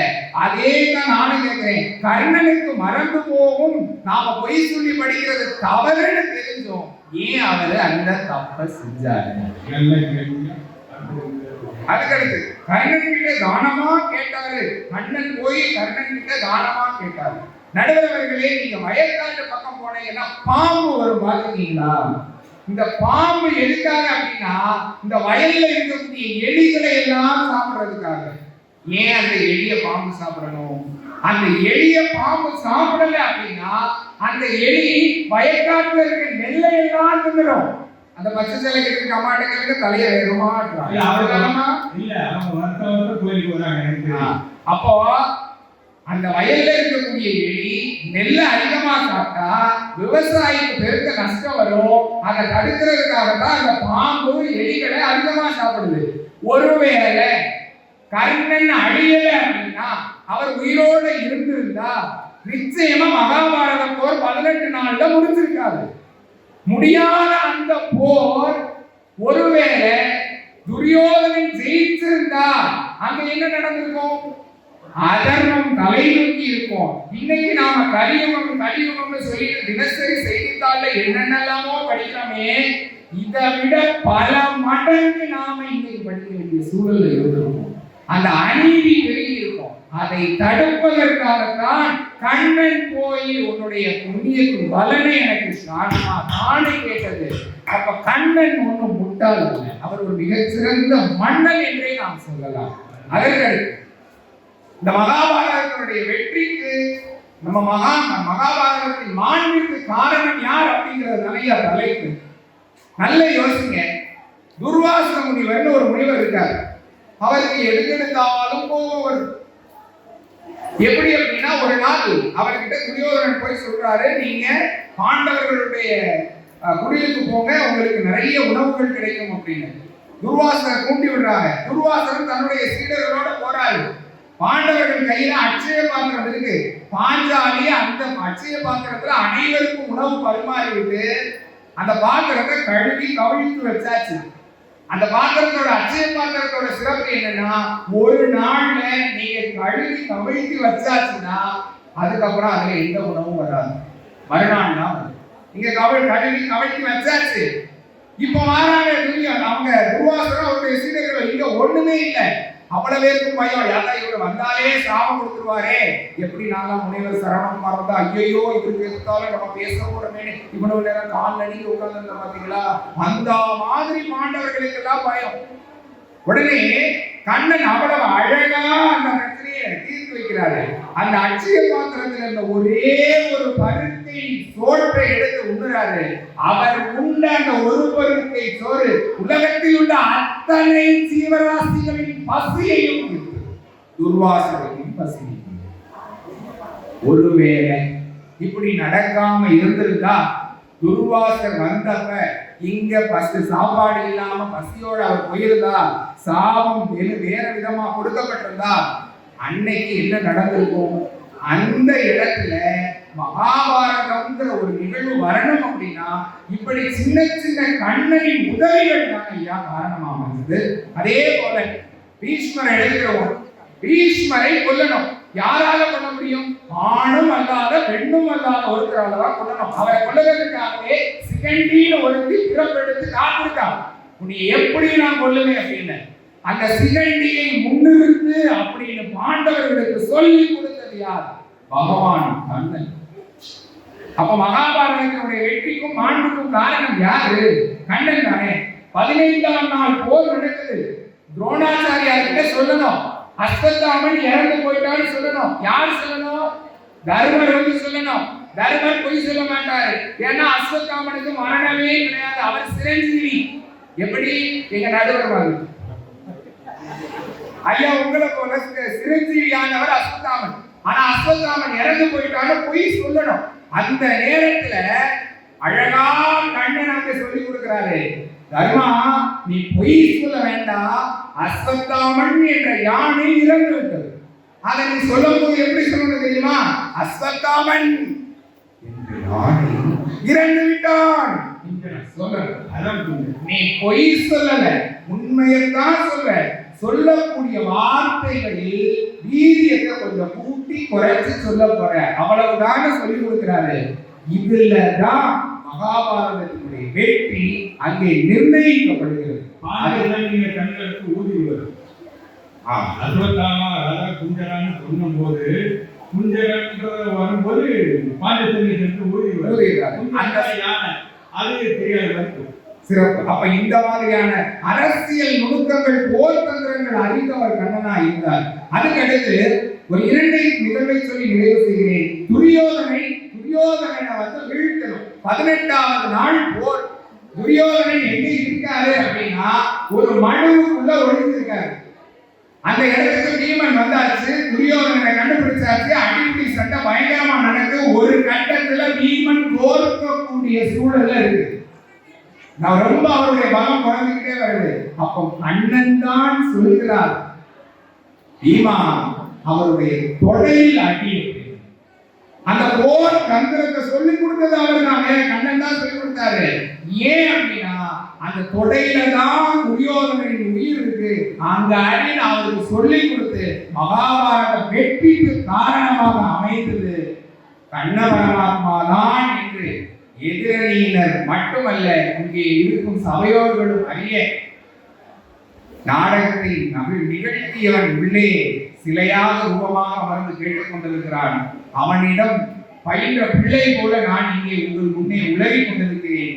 ஆனாலும் எப்படி தன் பெற்ற பிள்ளை அம்மா என்பதை மா என்று பிழையாக சொன்னாலும் தாயும் தந்தையும் பொறுத்தருவார்களோ, அதே போல உள்ளே நின்று கொண்டிருக்கும் பரந்தாமனும் தாயாரும் நிச்சயமாக என்னுடைய பிழை ஏதும் இருந்தால் பொறுத்துக் கொள்வார்கள் என்று கூறி வாய் படித்த மரியாதைக்குரிய தமிழ் செம்மல் மாமணி ஐயா அவர்களுக்கு என்னுடைய சிறந்தாழ்ந்த வணக்கங்களை தெரிவித்து, அதுதான் நான் முதல்ல சொன்னேன். மகாபாரதம் வந்து நிறைய நுணுக்கங்களை ஒவ்வொரு கதாபாத்திரத்திற்கு உள்ளே வைத்திருக்கிறது. முதல்ல இவங்க பேசும்போது, மீனாட்சி நாடகம் பேசும்போது நம்ம சொல்ல வேண்டிய செய்திகள் எல்லாம் மேடமே சொல்லிட்டாங்கன்னு 2 பேரும் நினைச்சிருப்பாங்க. மாறி பெரியவர்கள் பேசுகிற போது நம்ம சொல்ல வேண்டிய செய்திகள் எல்லாம் இவங்க பேசிட்டு இருக்காங்களேன்னு சரவணகுமாரும் சுவாமி நினைச்சிருக்கலாம், நினைப்பு ஓடும். ஆனாலும் அவர் எடுத்துக்கிட்ட விதம் பார்த்தீங்களா? கண்ணனை பகவான் கண்ணன் எப்படியெல்லாம் துன்பப்பட்டார். பிறப்புலேயே கண்ணன் மட்டுமா துன்பப்பட்டார், கண்ணன் தான் துன்பப்பட்டார்ன்றது எப்படி அருமையான எழுத்தாரு. ரொம்ப அற்புதமாக இருந்தது. நம்முடைய செல்வமாரிக்கு அதற்கு பதில் சொல்வதற்காக சரியாக 10 நிமிடங்கள் வள்ளல் கர்ணன் தான் என்கிற, ஏன்னா இவரு பேசும்போது சரவணகுமார் என்ன சொல்லணும்னா எல்லாம் போயிட்டு நீங்க வித்தியாசமா பேசுறீங்க, எனக்கு ரொம்ப அருமையா பேசுவீங்க. சொன்னவள்ளிக்கு அந்த பதம் இருக்கு, ஆனால் அது தாண்டி விட்டுருவாங்க. பெரியவர்களே, நம்முடைய சுவாமிநாதன் அவர்களுக்கு பலத்த ஒரு காரணம் கொடுங்க. பகவான் வள்ளல் கர்ணன் தான் வெற்றிக்கு காரணம். மகாபாரதத்துடைய வெற்றிக்கு யார் காரணம் என்ற பட்டிமன்றத்துடைய நடுவர் தமிழ்ச்செம்மல் மாமணி அவர்களே, பார்வையாளர்களே, பகவான் கண்ணனை எல்லோரையும் வணங்கி, இப்போ கர்ணனை பற்றி பேசுவதா எதிரணிக்கு பதில் சொல்வதா என்று ஒரு சிறிய தடுமாற்றம். ஏன்னா கர்ணனை பற்றி சொல்வதற்கும் 1000 விஷயங்கள் இருக்கிறது.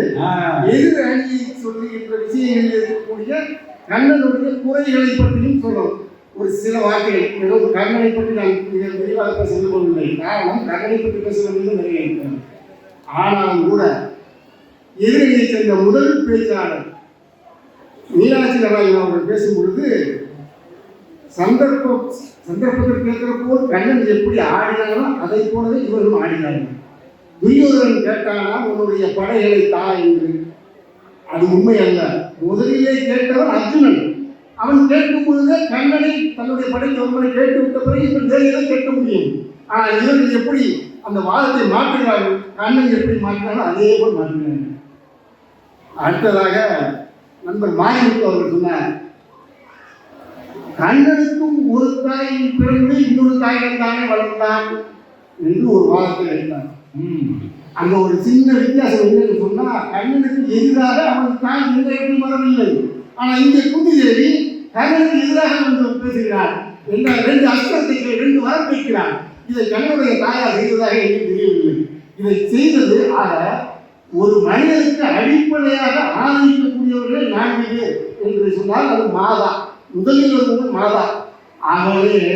அவனை ஆற்றிலும் விட்டார், பிறகு அவனை போராட்டத்திலும் கலந்து விட்டார். போராட்டத்தில் என்ன சொல்கிறார்? போராட்டத்தில் ஒருவனை மட்டுமே நீ கொள்ள வேண்டும், அதுவும் அன்றனை மாத்திரம்தான் கொள்ள வேண்டும். குந்திதேவி நியாயமாக நடந்திருப்பாளே, ஆனால் என்ன சொல்லியிருக்கணும்? அதே மாதிரி அன்னைக்கு சொல்லணுமா இல்லையா? நான் இருக்கேன், நீங்க கர்ணனை மட்டும்தான் கொள்ளணும், அதுவும் அர்ஜுனன் தான் கொள்ளணும், வேற யாரும் போதும் சொல்லியிருந்தா குந்திதேவி செஞ்சு சரின்னு சொல்லலாம். இல்ல கண்ணன் தூண்டி விட்டதும் சரின்னு சொல்லிடலாம். ஆனா குந்தி அப்படி சொல்லலாம். என்ன சொல்றான்? கண்ணனுக்கு மட்டும் கட்டுப்பாடு. போர்க்களத்துக்கு போகும்பொழுதே அவருக்கு கையில் கட்டப்பட்டு விட்ட நிலையிலே அவன் போர்க்களம் போனான்.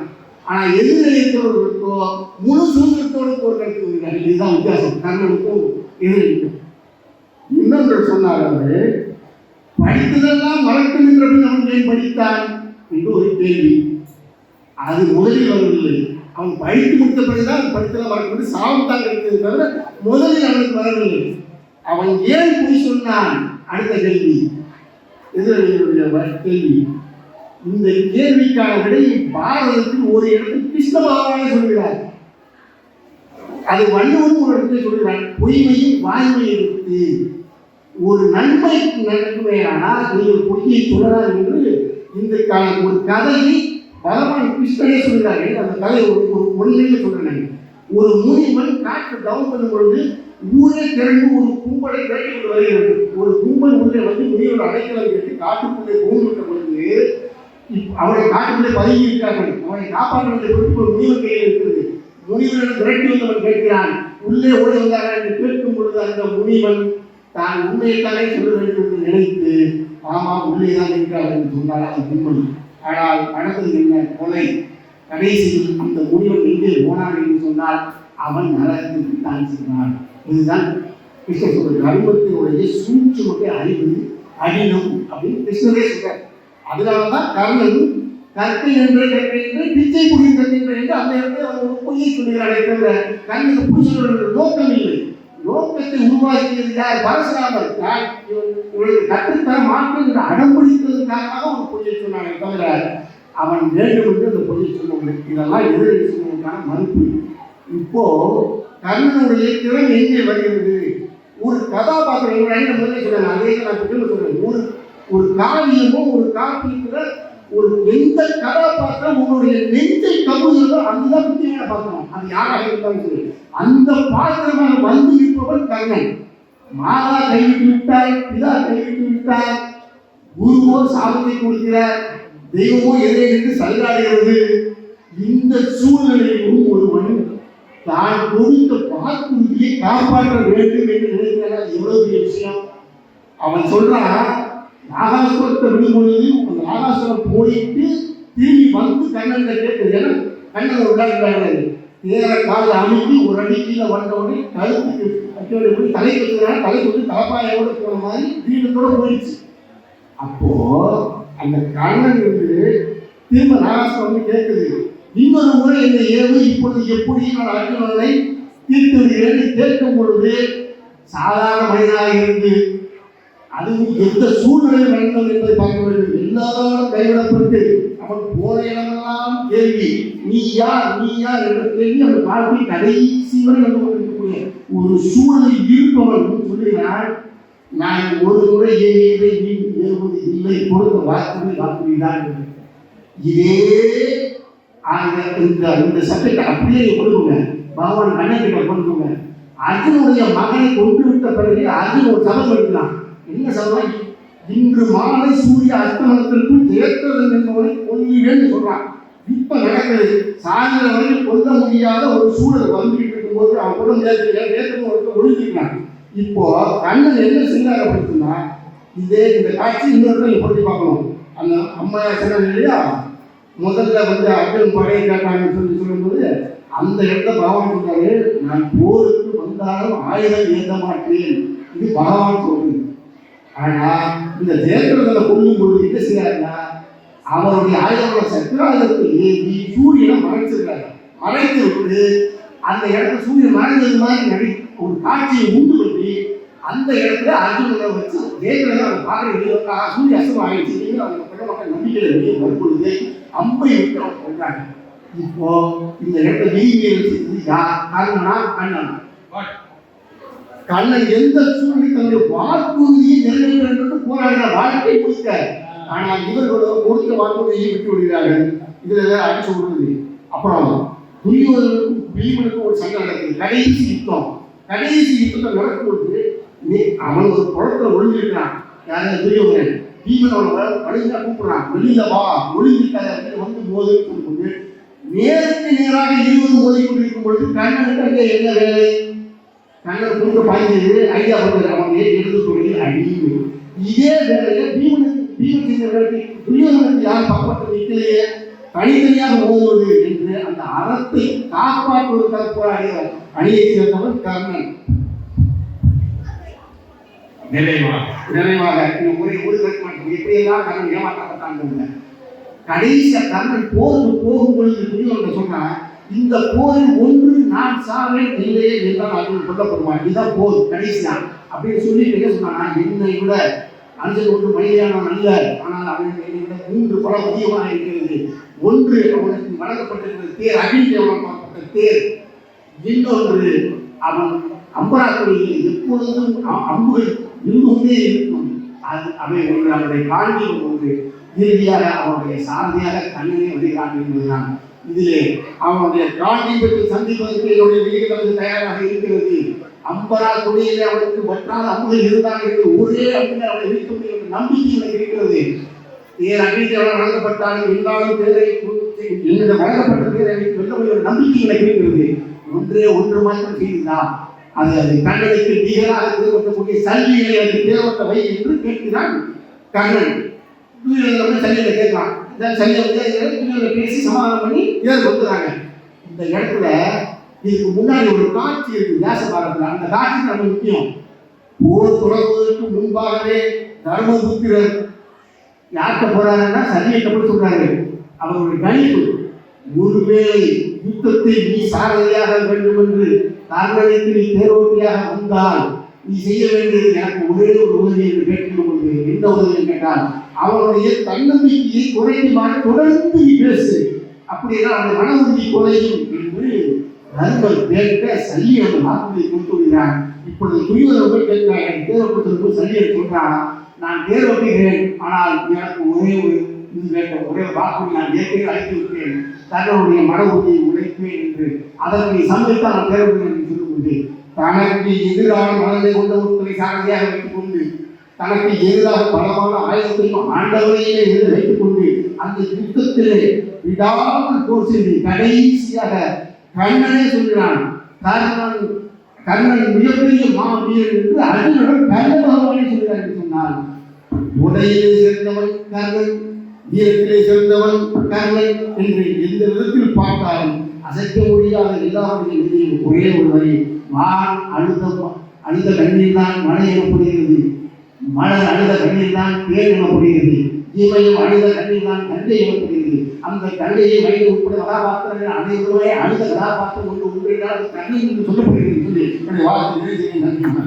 மகாபாரதம் என்கிற மிகப்பெரிய காப்பியத்தில் உள்ள கதாபாத்திரங்களை பேசுகிற அழுகிற போது இவ்வளவு நேரம் இந்த சொல்லிட்டாங்களே முதல்ல யோசிச்சுட்டு இருந்த இதே 3 பேரு என்ன மாதிரியான ஒரு வித்தியாசமான பார்வையில வித்தியாசமான பாணியில ரொம்ப அற்புதமாக நம்முடைய சுவாமிநாதன் அவர்கள் அருமையா பேசியிருக்கிறாரு. வள்ளல் கர்ணன் தான் என்கிற அந்த கதாபாத்திரம் தான் மகாபாரதத்தினுடைய மாண்பை தூக்கி நினைத்துகிறது என்று அற்புதமாக பேசியிருக்கிறார்கள். அவர்களுக்கு நாம் அனைவரும் மீண்டும் ஒரு முறை கரவொலி எழுப்பி நம்முடைய மகிழ்ச்சியை தெரிவித்து தொடர்ந்து பகவான் கண்ணன் தான் என்கிற அணியை நிறைவு செய்கிற பேச்சாளராக முனைவர் சொர்ணவட்டி அவர்கள் இப்பொழுது உங்களின் பலத்த கரவொலி வாங்க. கண்ணனே, பட்டிமன்ற மன்னனே, நகைச்சுவை நயாகராவே, நன்னியெல்லாம் மன்னனே, எளிமையின் இலக்கணமே, என்றும் இல்லை உமக்கு தலைக்கடமே, உங்களை வணங்கி வாழ்த்துகிறேன் ஐயா. நடுவர்களே, என் அணியினருக்கும் எதிரணி சகோதரர்களுக்கும் அன்பான ஒரு சிறந்தாண்ட வணக்கத்தை சமர்ப்பித்து இங்கு கூடியிருக்கும் பக்த நிந்தங்களுக்கும் என் அன்பான வணக்கத்தை சமர்ப்பிக்கிறேன். நடுவர்கள் என்ன பிரச்சனை கொண்டுச்சு? இந்த மயக்கத்துல என்னதான் பேசாமலோ நடுவர் அவர்களே, ஒண்ணே கர்ணன் வந்து கர்ணன் வந்து கதாபாத்திரம் வந்து அழுகையை பாக்குறோம் தான். நாங்க ஒத்துக்கிறோம், இல்லைன்னு சொல்லலையே, சொன்னாதானே வாதாடணும். நாங்க ஒத்துக்கிறோம், அவன் அழுகையை பார்த்துக்கிறான், பல பேரின் அழுகையை சம்பாதிக்கிறான், கடவுளை பார்க்காம எல்லாம் கருது வரதான் இல்லை. ஆனால் கண்ணன் வந்து முதல்ல இருந்து கடைசி வரைக்கும் எந்த தாயை எப்படி நடத்தணும் ஒரு சூட்சும அது இருந்ததுனாலதான் மகாபாரதம் வெற்றி அடைஞ்சது. பாண்டவர்களுக்கு ஒரு நல்ல நண்பன் இல்லைங்களா? கண்ணன் அப்பதானே இருந்தாரு. ரெண்டாவது ஒரு சேவகனா இருந்தாரு, ஒரு வேலைக்காரனா இருந்தாரு, தூதுவனா இருந்தாரு, ஒரு ஆலோசனை தரக்கூடிய மந்திரியா இருந்தார். இப்படிப்பட்ட கர்ண பகவான் இருந்ததுனாலதான் எங்க மகாபாரதம் வெற்றி அடைந்தது. நடுவர் அவர்களே, உங்ககிட்ட ஒரு கேள்வி கேட்கலாம் தானா? ஒரு கை மோதிரம் போடுறதுக்கா அந்த கை முதல் எப்படி பலவன் நின்னும், இதே 9 நவரத்ன கை போடுறோம்னு அந்த கையில அது எப்படி நின்னும்? அப்படி 9 நவரத்ன கற்களையும் ஒரு வளையத்துக்குள்ள கொண்டு வந்து ஒரு மோதிரம் ஆகிதான் கண்ணன். அது எப்படி இல்லைங்களா? முதல் கண்ணன் தான் அவன் ஆக்கர் மகாபாரதத்தில் முழுவதும் இருந்தது இல்லைங்களா? ரெண்டாவது அவன் சூட்சுமம் இருந்தது, மூணாவது அவனுடைய பலம் இருந்தது, நாலாவது தலைமை பண்பு இருந்தது, ஆளுமை இருந்தது, அதிகாரம் இருந்தது, திருவிளையாடல் இருந்தது, மாயை இருந்தது, பிரசன்னம் இருந்தது. இந்த 9 போன்ற நவரத்ன கற்களை அணிந்தவன் தான் கண்ணன். அதனால் தான் இத்தனை பண்புக்கும் சொந்தக்காரனா இருந்ததால் மகாபாரதம் வெற்றி அடைந்தது இல்லைங்களா? இது மாதிரி இப்போ நடுவர்களே, நீங்க ஒரு நல்ல உன்னதமான உண்மையான தமிழ்ச்சமய நடுவர், உங்ககிட்ட ஒரு கேள்வி உன்னதமான நடுவர் உண்மையான நடுவர்களே, உங்ககிட்ட ஒரு கேள்வி. என்ன கேள்வி? நீங்க ஒரு 7 மணிக்கு பட்டிமன்றம் நடக்க போது சொன்னீங்க அப்படிதானே? ஆனா அப்படி எனக்கு தாங்க இப்போ பட்டிமன்றம் எத்தனை மணி நடந்தது?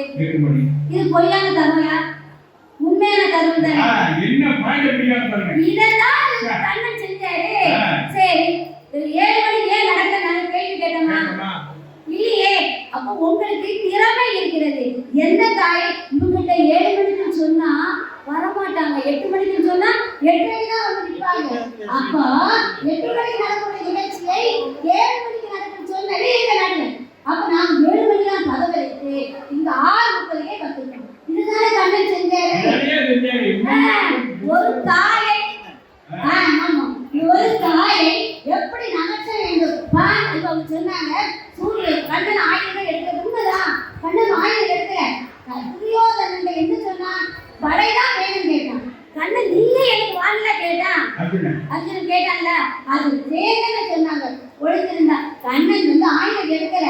சூரியன் மறைஞ்ச பிறகுதான் வெளியே வரதுக்கு முன்னாடி இருந்து தீபிடிக்க போதும். அவங்களுக்கு அது தெரியும். யாரு? நம்மாளு. அப்போ என்ன செய்யணும்? ஒண்ணு தெரியலனா இவன் வந்து உள்ள ஒளிஞ்சு கிடக்காம இருந்த இடத்தை கண்டுபிடிக்கணும். அப்ப சொன்ன மாதிரி அப்ப இருந்த இடத்தை கண்டுபிடிக்க தெரியாது. சூரியன் மறையணும். அப்ப ஆயுதம் எடுக்கணும். ஆயுதம் அப்படின்னா எடுக்கல. அவன் போ புரியல. ஒரு மறைச்சார் சக்கரத்தை எடுத்து ஒரு திரையா மறைச்சா இவங்க வந்துட்டு கண்ணன் ஆயுதம் எடுக்கல. இப்ப ஆயுதம் என்னங்க? சரி, பாண்டாளி என்ன செஞ்சாரு? நம்ம அதாவது பாண்டவர்கள் வந்து எப்போதுமே வெற்றி அடையணும் அப்படின்னு கண்ணன் நினைக்கல. ஏன் தெரியுமா? நீதி நிலைக்கணும் தான் நினைச்சாரு. தர்மம் எப்போதெல்லாம் அநீதி தலைக்கணும், கீழே போகணும், நீதி தலைக்கணும்.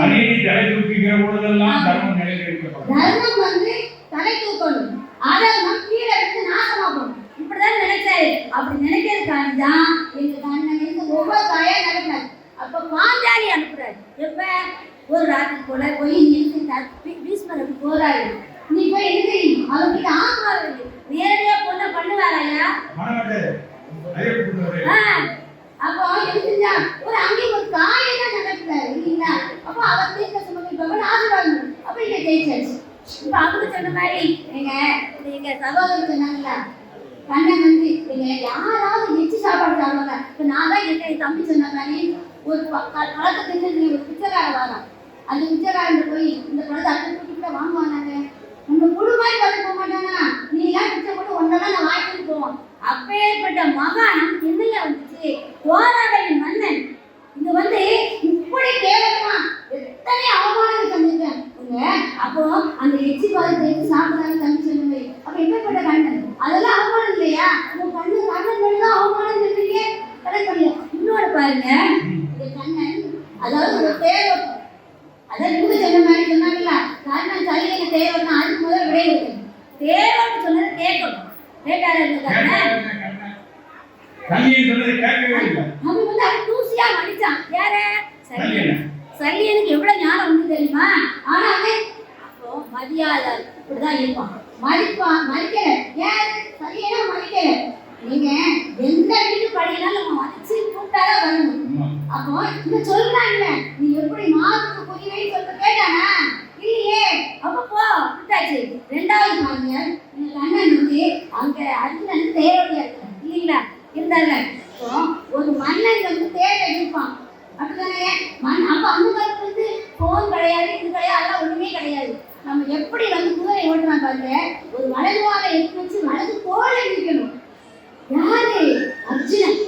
அப்படி வலது தோலை நிற்க அந்த தேர் வந்து வலதுபுறமா போகும். இடதுபுறம் மிதித்தார் இடதுபுறமா இருக்கும். ரெண்டு காலத்துக்கு அடிச்சிருங்க. அதுல யாரு? கண்ணத்தான் கிடையாது. அப்ப அது அவமானம் இல்லையா?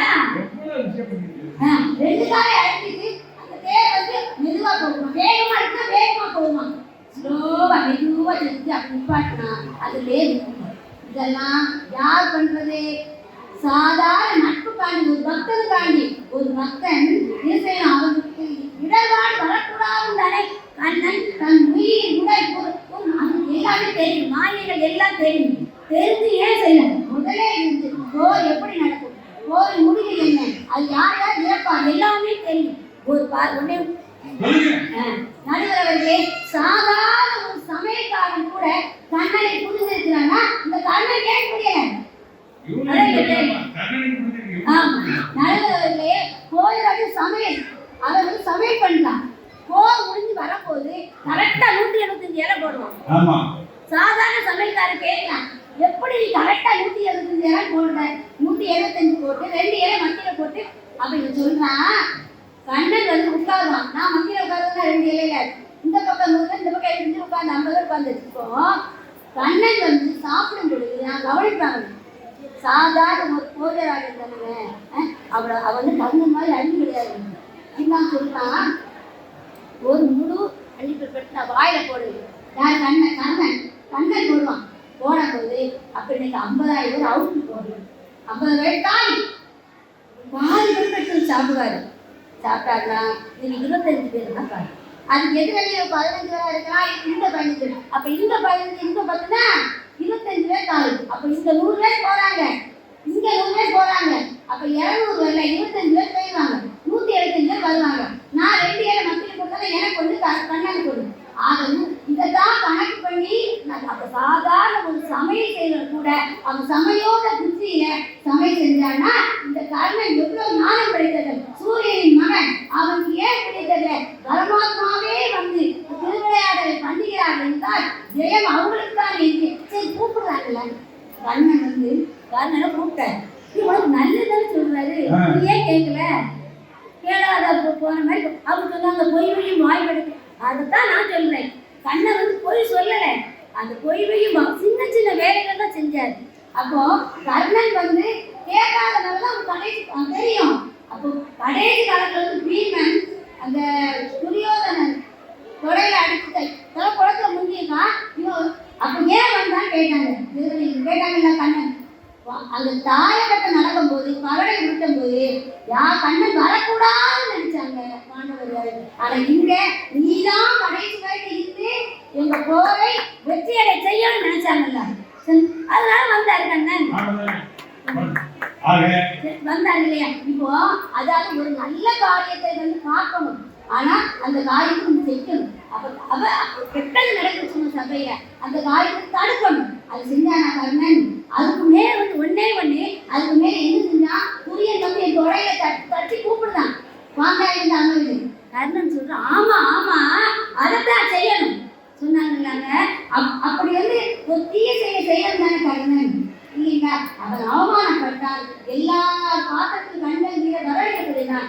எதை இந்தி பார்த்தாலும் கண்ணனுக்கு ஈடு. அவன் ஒரு மன்னன், சரியா, ஒரு இறைவன்.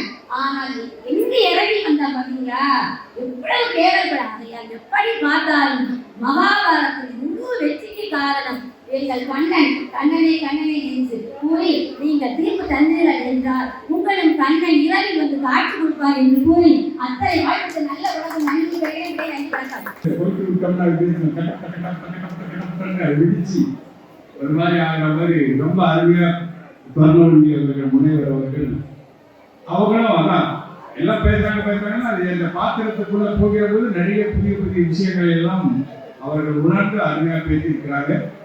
அதற்கெல்லாம் பதிவு கொள்வதற்காக எனது அன்பு தம்பி சரவணகுமார் முனைவர் அவர்கள் திருவையூர் கிராமத்திலே அமர்ந்து அருள்படுத்திக் கொண்டிருக்கின்ற எல்லாம் வல்ல திருவையூர் முறையானை வணங்கி அருமையான இந்த பட்டிமன்ற நிகழ்வுக்கு என்னையும் பேசுவதற்கு அழைத்து கௌரவப்படுத்திய எங்களுடைய நாவலர், என்னுடைய ஆசான், தமிழக அரசனுடைய தமிழ் செம்மல் விருதாளர் மரியாதைக்குரிய பாமணி ஐயா அவர்களை வணங்கி, எப்படி பாரதத்திலே மகாபாரதத்திலே கர்ணன் உண்மைக்காக போராடினானோ அதே போலவே போராடி அமர்ந்திருக்கின்ற எனதனியருக்கும் மாயை ஒன்றையே தனது வேலையாக வைத்து எப்படி பாரதத்தை ஏமாற்றினாரோ அதே போல் இருக்கிற மக்களை எல்லாம் ஏமாற்றி அமர்ந்திருக்கின்ற எதிரணி அன்புசார் சகோதர சகோதரிகளையும் வணங்கி, பெருமாளுக்கு 3 கோலம் இல்லையா, உள்ளே அருமையாக அருள்பாலித்துக் கொண்டிருக்கின்ற வேங்கடேச பெருமாளுக்கு 3 கோலம், நின்ற கோலம், அமர்ந்த கோலம், கிடந்த கோலம். இந்த 3 கோலத்திலும் இருந்து எங்களுடைய பட்டிமன்ற நிகழ்வை கேட்டுக்கொண்டிருக்கின்ற பக்த கோடிகள் அத்துணையையும் என் சிறந்தால் வழங்கி அனைவருக்கும் முதலாவது புரட்டாசி சனியினுடைய பெருமாள் பாக்கியம் கிடைக்க வேண்டும் என்று வேண்டி விரும்பி இந்த பட்டிமன்றத்திலே நுழைவதிலே பெருமை. ஐயா, அருமையான தலைப்புங்க ஐயா. மகாபாரத காப்பியத்திலே வெற்றிக்கு யார் காரணம்? நீங்க அழகா கொடுத்தீங்க. பகவான் கண்ணனா, வள்ளல் கர்ணனா? பகவானுக்கு நிகராக ஒரு மனிதன் எஞ்சி எழுந்து இருக்கிறார் என்றாலே அவர் எவ்வளவு உயர்ந்தவர் என்பதை இந்த மாபெரும் சபையையும் நீங்களும் அறிவீர்கள் இல்லையா? எப்பவுமே இறைக்கு நம்மளெல்லாம் ஒருபொழுதும் ஈடாக்கிவிட முடியாது. இறைவனாகிய கண்ணபெருமானுக்கு இணையாக என்னுடைய கர்ணன் வந்திருக்கிறார் என்றால் அவர் சால சிறந்தவர். எப்படி அப்படின்னு ஒரு 2-3 பாயிண்ட்களை நான் சொல்லி முடிச்சிருந்தேங்க ஐயா. இந்த உலகத்திலே நாம் எல்லோரும் பகவான் கண்ணனை, நான் உட்பட நடுவர் உட்பட இங்கே இருக்கிற அத்துணை பேரும் அருமையான இந்த ஒளி பதிவு செய்து கொண்டிருக்கிற பிரபு தனலட்சுமி சகோதரி சுற்று அத்தனை பக்த ஒளிகளும் எம்பெருமான் கண்ணனிடம் கையேந்தி அத்துணையும் வரங்களையும் கேட்டு கேட்டு பெற்றுக் கொண்டிருக்கிறோம். அப்படிதானமா? அந்த எம்பெருமான் கண்ணனே கையேந்தி வரம் பெற்றது என்னுடைய வள்ளல் கர்ணன் என்றால் இதை விட வேறு என்னகையா சாட்சி வேணும்? அவன் ஆகச் சிறந்தவன் என்பதற்கு அவன் தானே கையை ஏற்றி வாங்கினான். உன்னுடைய தான தர்மத்தெல்லாம் கொடுத்திருப்பான்னு பகவானையே கையேந்தி வைத்த பெருமை எங்களுடைய வள்ளல் கர்ணனை சாரும் என்றால் இதை விட அவருக்கு என்ன வேணும்? அது மட்டுமா, அவருடைய அவதார முழு தரிசனத்தை யாரும் பார்க்க முடியாதுங்கய்யா. பாண்டவர்கள் கூடயே இருந்தாங்க. அவருக்கு தரிசனம் கிடைச்சா கேட்காமலே வள்ளல் கர்ணன்ட்ட நான் தாண்டா கண்ணபெருமான்னு காமிச்சாரை கேட்காம இதை விட வேறு என்ன எங்களுடைய வள்ளல் கர்ணன் சிறந்தவன் என்பதற்கு மகாபாரதத்திலே உணர்த்த வேண்டியிருக்கிறது என்பதை எதிரணியினர் புரியவில்லையா அல்லது புரிந்தும் மாய தூக்கத்தில் இருக்கிறார்களா என்பதை உணர முடியவில்லையா? அதாவது இங்க பாருங்க, ஒரு தனி மனிதனை வீழ்த்துவதற்கு இறைவனால் முடியவில்லை. தூது வர முடியல. நேர்மையானவன் பார்க்கிறார். தாய் அன்புக்கு விழாதோர் உலகத்தில் எவரும் இல்லை. மாய கண்ணன் தாய் அன்புற தூதுக்கு அவன் வரலான்ட்டான். அப்போ சொல்றான், எல்லாரும் சொல்றாங்க துரியோதனன் எடுக்கவா கோர்க்கவா அப்படின்னு ஒரு வார்த்தையில சொல்லிடுவாங்க. ஐயாவுக்கு தெரியும், இங்க இருக்கிற சபை அறியும், மக்கள் தெரிஞ்சுக்கணும். அந்த துரியோதனுடைய மனைவி ஈடுபடுகிற அந்த ஆபரணத்தை இவர் சூத்திர துவத்து வீரராக இருக்கிறார். அவன் என்ன நினைக்கிறான்னா, கர்ணன் துரியோதன் கணவன் துரியோதன் வந்துட்டாங்கன்னு இருக்கிறான். இந்த இடத்துல அவருடைய இடுப்பு ஆபரணம் கீழே விட்டுருக்கு, முத்துக்கள் எல்லாம். அந்த முத்துக்களை எடுக்கவோ கோர்க்கவோ அப்படின்னு சொன்னது சாதாரண ஒரு செய்திக்காக இல்லை. எதை சொல்கிறான் என்பா, நண்பன் கர்ணனிடம் துரியோதன் சொல்கிறான், நண்பா நம்மலாம் எப்படி பண்ணணும் தெரியுமா? மனிதர்கள்னா மனசுக்குள்ள ஒரு வச்சுப்போம், சந்தா பாய் போய் வந்து தொலைச்சானே, இருந்தாலும் வாங்க வாங்க குட்டாருங்க சாப்பிட்டுவாங்க, சனி நினைப்பா வந்து வீட்டு வாரத்தில் குழப்பம் ஆனால் நீங்க கண்டிப்பாக சாப்பிதான் போடணும். இவ்வளவு மனசுக்குள்ளே சொல்லிட்டு உதத்துல இப்படி விசாரிக்கக்கூடிய அற்ப மனிதர்கள் தான். இதை அறிந்த துரியோதனன் தான் சொல்லுனா, நண்பா கர்ணா, என் உள்ளத்திலையும் பதட்டம் இல்லை, என் உள்ளத்திலையும் கள்ளம் இல்லை, அதனாலதான் இந்த முத்துக்களை நான் எடுக்கவோ போர்க்கவோ. ஏன்னா போர்க்கணும்னா மனம் பதட்டம்னா போர்க்க முடியாது. ஊசியில நூல் போர்க்க முடியுமா? முடியாது. என்னுடைய உள்ளத்தில் எந்த பதட்டமும் இல்லை நண்பா, உன்னுடைய நட்பை நான் போற்றுகின்றேன் அப்படின்னு கர்ணனிடம் துரியோதனன் சொன்னதாக சொன்ன செய்தியை தனது தாயிடம் சொல்கிறார். குந்திதேவிடம் சொன்னார், இந்த துரியோதனனை விட்டுவிட்டா உன்னிடம் வர சொல்கிறாய் என்று கர்ணன் கேட்கிறான். அப்படின்னா இதை விட ஒரு பதில் என்னையா இருக்க முடியும்? அவன் ஆக சிறந்தவன். இதுல நிறைய பேர் சொல்றாங்க, துரியோதனுக்கும் தாய்க்கு வரம் கொடுத்து கொன்றுவிட்டார் என்பது பல மேடைகளிலே கர்ணன் மீது சாட்டப்பட்டிருக்கிற மாபெரும் குற்றச்சாட்டு. அப்படி கிடையாதுங்கய்யா. நீங்க பீமனுடைய மகன் இருக்கார் இல்லையா, கடோத்கஜன், அவன் வந்து அசுர வம்சத்துல அந்த பலம் பொருந்தியவன். ஒரு காலத்துல பார்க்கலாம் துரியோதனுடைய எல்லா படைகளையும் அழித்துட்டான். உடனே துரியோதனன் சொல்றான், நண்பா இவன் விடமாட்டான் போல, நம்மளையும் பிடிச்சிருவான் போல. அப்படிங்கும் போது கர்ணன் எப்பவுமே நமக்கு அங்காளிக்கும் பங்காளிக்கும் சண்டை வருவான். அண்ணனும் தம்பியும் சண்டை போடுவோம், ஆனா அண்ணன் பிள்ளைகளும் தம்பி பிள்ளைகளும் சித்தப்பா பெரியப்பா நம்மகிட்ட பேசும். இதுதான் நம்ம வழக்கம். அங்கேயும் அப்படித்தான் இருந்தது. அதை நண்பன் துரியோதனனுக்காக நீ பீமனுடைய மகனாக இருந்தாலும் அவனை கொள்ளுகின்றான் என்றால் நண்பனுக்கு செஞ்சோற்று கலைத்தை தீர்த்தவன் எங்களுடைய மன்னன் கர்ணன்கையா. அதோட கொடுப்பது மட்டுமல்ல, கடனை தீர்ப்பதிலும் எங்களுடைய கர்ணன் மிஞ்சி இருக்கிறார்களையா. அதனாலதான் அவரை வந்து நம்ம என்ன சொல்றோம் அப்படின்னா, எல்லா தாய் வந்து வளர்க்கவே இல்லை. எவ்வளவு கோபம் இருக்கும். நம்மனா அந்த தாயை பார்க்கவே மாட்டோம். இன்னைக்கெல்லாம் சோறு போட்ட தாய்க்கு சோறு போடுறதுக்கு கஷ்டப்படுவோம். ஒரு தாய் 5 பிள்ளையை வளர்த்திருக்கிறார். 5 பிள்ளைகளால் ஒரு தாயை பார்க்க முடியவில்லை. இதுதான் இன்றைய காலகட்டம். அப்படித்தான் குந்தி தேவி விட்டால், ஆனால் கர்ணன் கைவிடல. நீ போ, உன் கூட வரல, ஆனா உன் மகனை ஒருத்தனை தவிர நான் யாரையும் கொல்ல மாட்டேன், நீ 4 வரையும் கொல்ல மாட்டேன், அந்த ஒருத்தன் மீதும் ஒரு மீது தான் நான் ஆயுதம் கொடுப்பேங்கிற வரத்தை கொடுத்தார். யாருக்கு?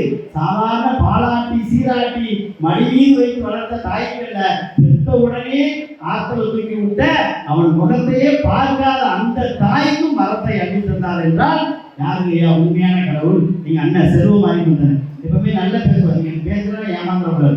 கண்ணன் மாதிரியே தான், அவங்க அணிமாரியே தான் எங்க அண்ணன். அதாவது அப்படியே கண்ணன் செய்தியில தான் பிறந்தார். கர்ணன் மட்டுமா பிறந்தார்? அவரும் தாய் இல்லை.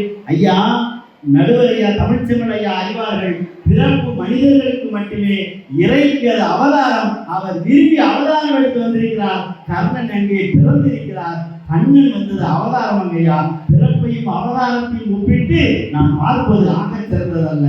அது மட்டுமாங்கய்யா, அதாவது கல்வி படிக்கக்கூடாது அப்படிங்கிறது கிடையாது, படிக்கணும். அவருக்கு கல்வியின் மீது இருந்த தாகத்தினால்தான் அவர் அவ்வளவு தூரம் படித்தாருங்க ஐயா. அதாவது இதை விட இன்னொரு விஷயம், நீங்க இதெல்லாமே என்னுடைய அணி கர்ணன் ஆக சிறந்தவன் என்பதற்கான பாயிண்ட் ஐயா. கண்ணன் எவ்வளவு மாய கண்ணன் ஒரு பாயிண்ட் சொல்றேங்கய்யா. பாண்டவர்கள் 5 பேர், அவங்க அப்பா சொல்றாரு, என்ன சொல்றாருன்னா, எப்பா நான் பாண்டு சொல்றாரு, நான் இறந்த உடனே நல்ல ஜோதிடம் படித்தவர், நான் இறந்த உடனே என் உடலை அடக்கம் பண்ணிடாதீங்க, அல்லது நெருப்பு மூட்டிடாதீங்க, ஆளுக்கு கொஞ்சமா பிச்சு சாப்பிடுங்க அப்படிங்கிறது. நல்ல கேட்கணும் அந்த கதையெல்லாம். ஆளுக்கு கொஞ்சமா பிச்சு சாப்பிடுங்க, இப்படி பிச்சு சாப்பிட்டீங்கன்னா பின்னாடி என்ன நடக்குங்கிறது உங்களுக்கு முன்னாடியே தெரிஞ்சுன்னு சொன்னார். ஆனா இந்த கண்ணன் இருக்க பாருங்க, யாரையும் சாப்பிட அப்படிலாம் செய்யக்கூடாது அப்படின்னு சொல்லி அவங்களோட சொல்லி கொடுக்கவான்னு சொல்லி கூப்பிட்டு வந்து உடைக்கிட்டாங்க. ஆனா அதுல தப்பி பிடித்தது யாருக்கையா உங்களுக்கே தெரியும் இல்லையா? சகாதேவன் மட்டும்தான். அதனாலதான் சகாதே, நான் மறக்கலை எழுதி வச்சிருக்கேன், இல்ல மறக்கலை, இல்லை நான் ஐயால பேச எழுதி வச்சிருக்கேன், மறக்கலை. சகாதேவன் மட்டும்தான் அப்பாவுடைய சுண்டு வரல சாப்பிடுவார். சுண்டு வரல சாப்பிட்டதுனால பின்னாடி என்ன நடக்கும் நல்லா தெரியும். ஒரு முறை ஒரு இப்படி வரும்போது என்னை யாருக்கு ஏதாவது என்ன அடக்க முடியாதுன்னு கனவரமா சொல்றாரு. நான் அடைக்கிற உடனே நமோ நாராயணன் சொன்னோடனே மனசுல வந்து அடைக்கிறார். உடனே உனக்கு என்ன வேணும்னு கேட்டோடனே ஒரு வரம் கேட்கிறார் சகாதேவன். என்ன வரம் தெரியுமா? அண்ணா நீ எங்களையும் ஏமாற்றி தேடக்கூடாது, அவன் கூட பலாத்மொழி தேடக்கூடாது, எங்க கூட பாரதத்தோடு முடிகிற வரைக்கும் பாண்டவர்களோடு இருக்க வேண்டும்ங்கிற வரத்தை வாழினார் என்றால் கண்ணனுடைய நம்பிக்கையை இந்த அவை புரிந்து கொள்ள வேண்டும். எனவே பாரதத்தினுடைய வெற்றிக்கு பெரிதும் காரணம் எங்களுடைய வள்ளல் கண்ணனே கண்ணனே கண்ணனே என்று சொல்லி நல்ல வாய்ப்படைத்த நடுவர் பெருந்தகைக்கும் அருமையான இந்த நிகழ்வை கேட்டுக்கொண்டிருந்த பக்த கோடிகள் அத்தனை பேருக்கும் என் நெஞ்சார்ந்த நன்றி கூறி இந்த வாய்ப்பை அளித்த திருவேங்கட உடையானை மீண்டும் என்றைக்கும் இந்த வாய்ப்பை தர வேண்டும் என்று கேட்டு விடைபெறுகின்றேன். நன்றி, வணக்கம். தலைப்பில் 6 அறிஞர் பெருமக்களும் ரொம்ப அற்புதமாக பேசியிருக்கிறார்கள். மகாபாரத வெற்றிக்கு துணை நின்றது யார்? வள்ளல் கண்ணனா பகவான் கண்ணனா என்பதுதான் தலைப்பு. 6 பேருமே புதிய புதிய கோணத்தில் அவர்களுடைய கருத்துக்களை எடுத்து வைத்தது உண்மையிலே எனக்கு ரொம்ப மகிழ்ச்சி.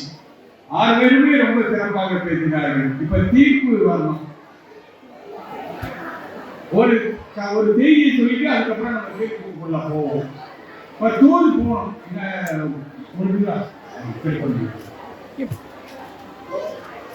அங்க பிரதட்சணம் ஏன் செய்யணும் தெரியுமா? எங்க இருந்து தொடங்கின்னு தெரியுமா பெரியவர்களே? அங்க பிரதட்சணம் செய்கிற முறையும் மகாபாரதத்தில் இருந்துதான் தொடங்கியது என்று மகாபாரதத்தில் சொல்லப்படுகிறது. மக்கள் மறைந்து எனக்கு இது கேமரா மறைக்கிறது தைக்கிறது. ஒரு முறை பகவான் கண்ணன் காலையில சூரிய நமஸ்காரம் பண்றதுக்காக நீர் அட்டியம் செய்யறதுக்காக தண்ணி கண்டிலிருந்து அப்படி நீர் அட்டி 2 கையோட தூக்கிட்டு இருக்காரு. அப்படி செய்துட்டு இருக்கிற போது வானத்துல கந்தர்வனும் அப்சர தேவதையும் அப்படி கொஞ்சம் குடாவிட்டு அப்படி உலா வந்துட்டு இருக்கிறாங்க வானத்துல. கண்ணபுரான் இப்படி நீர் அத்தியம் பண்ணிட்டு இருக்கிற போது அவர்கள் இருவரும் கந்தர்வன் அப்சரத்தை கொஞ்சம் குடாவிட்டு இருக்கும் போது வாயில வெத்தலைபாக்கு போட்டுருக்காங்க. யாரை? கந்தர்வன்.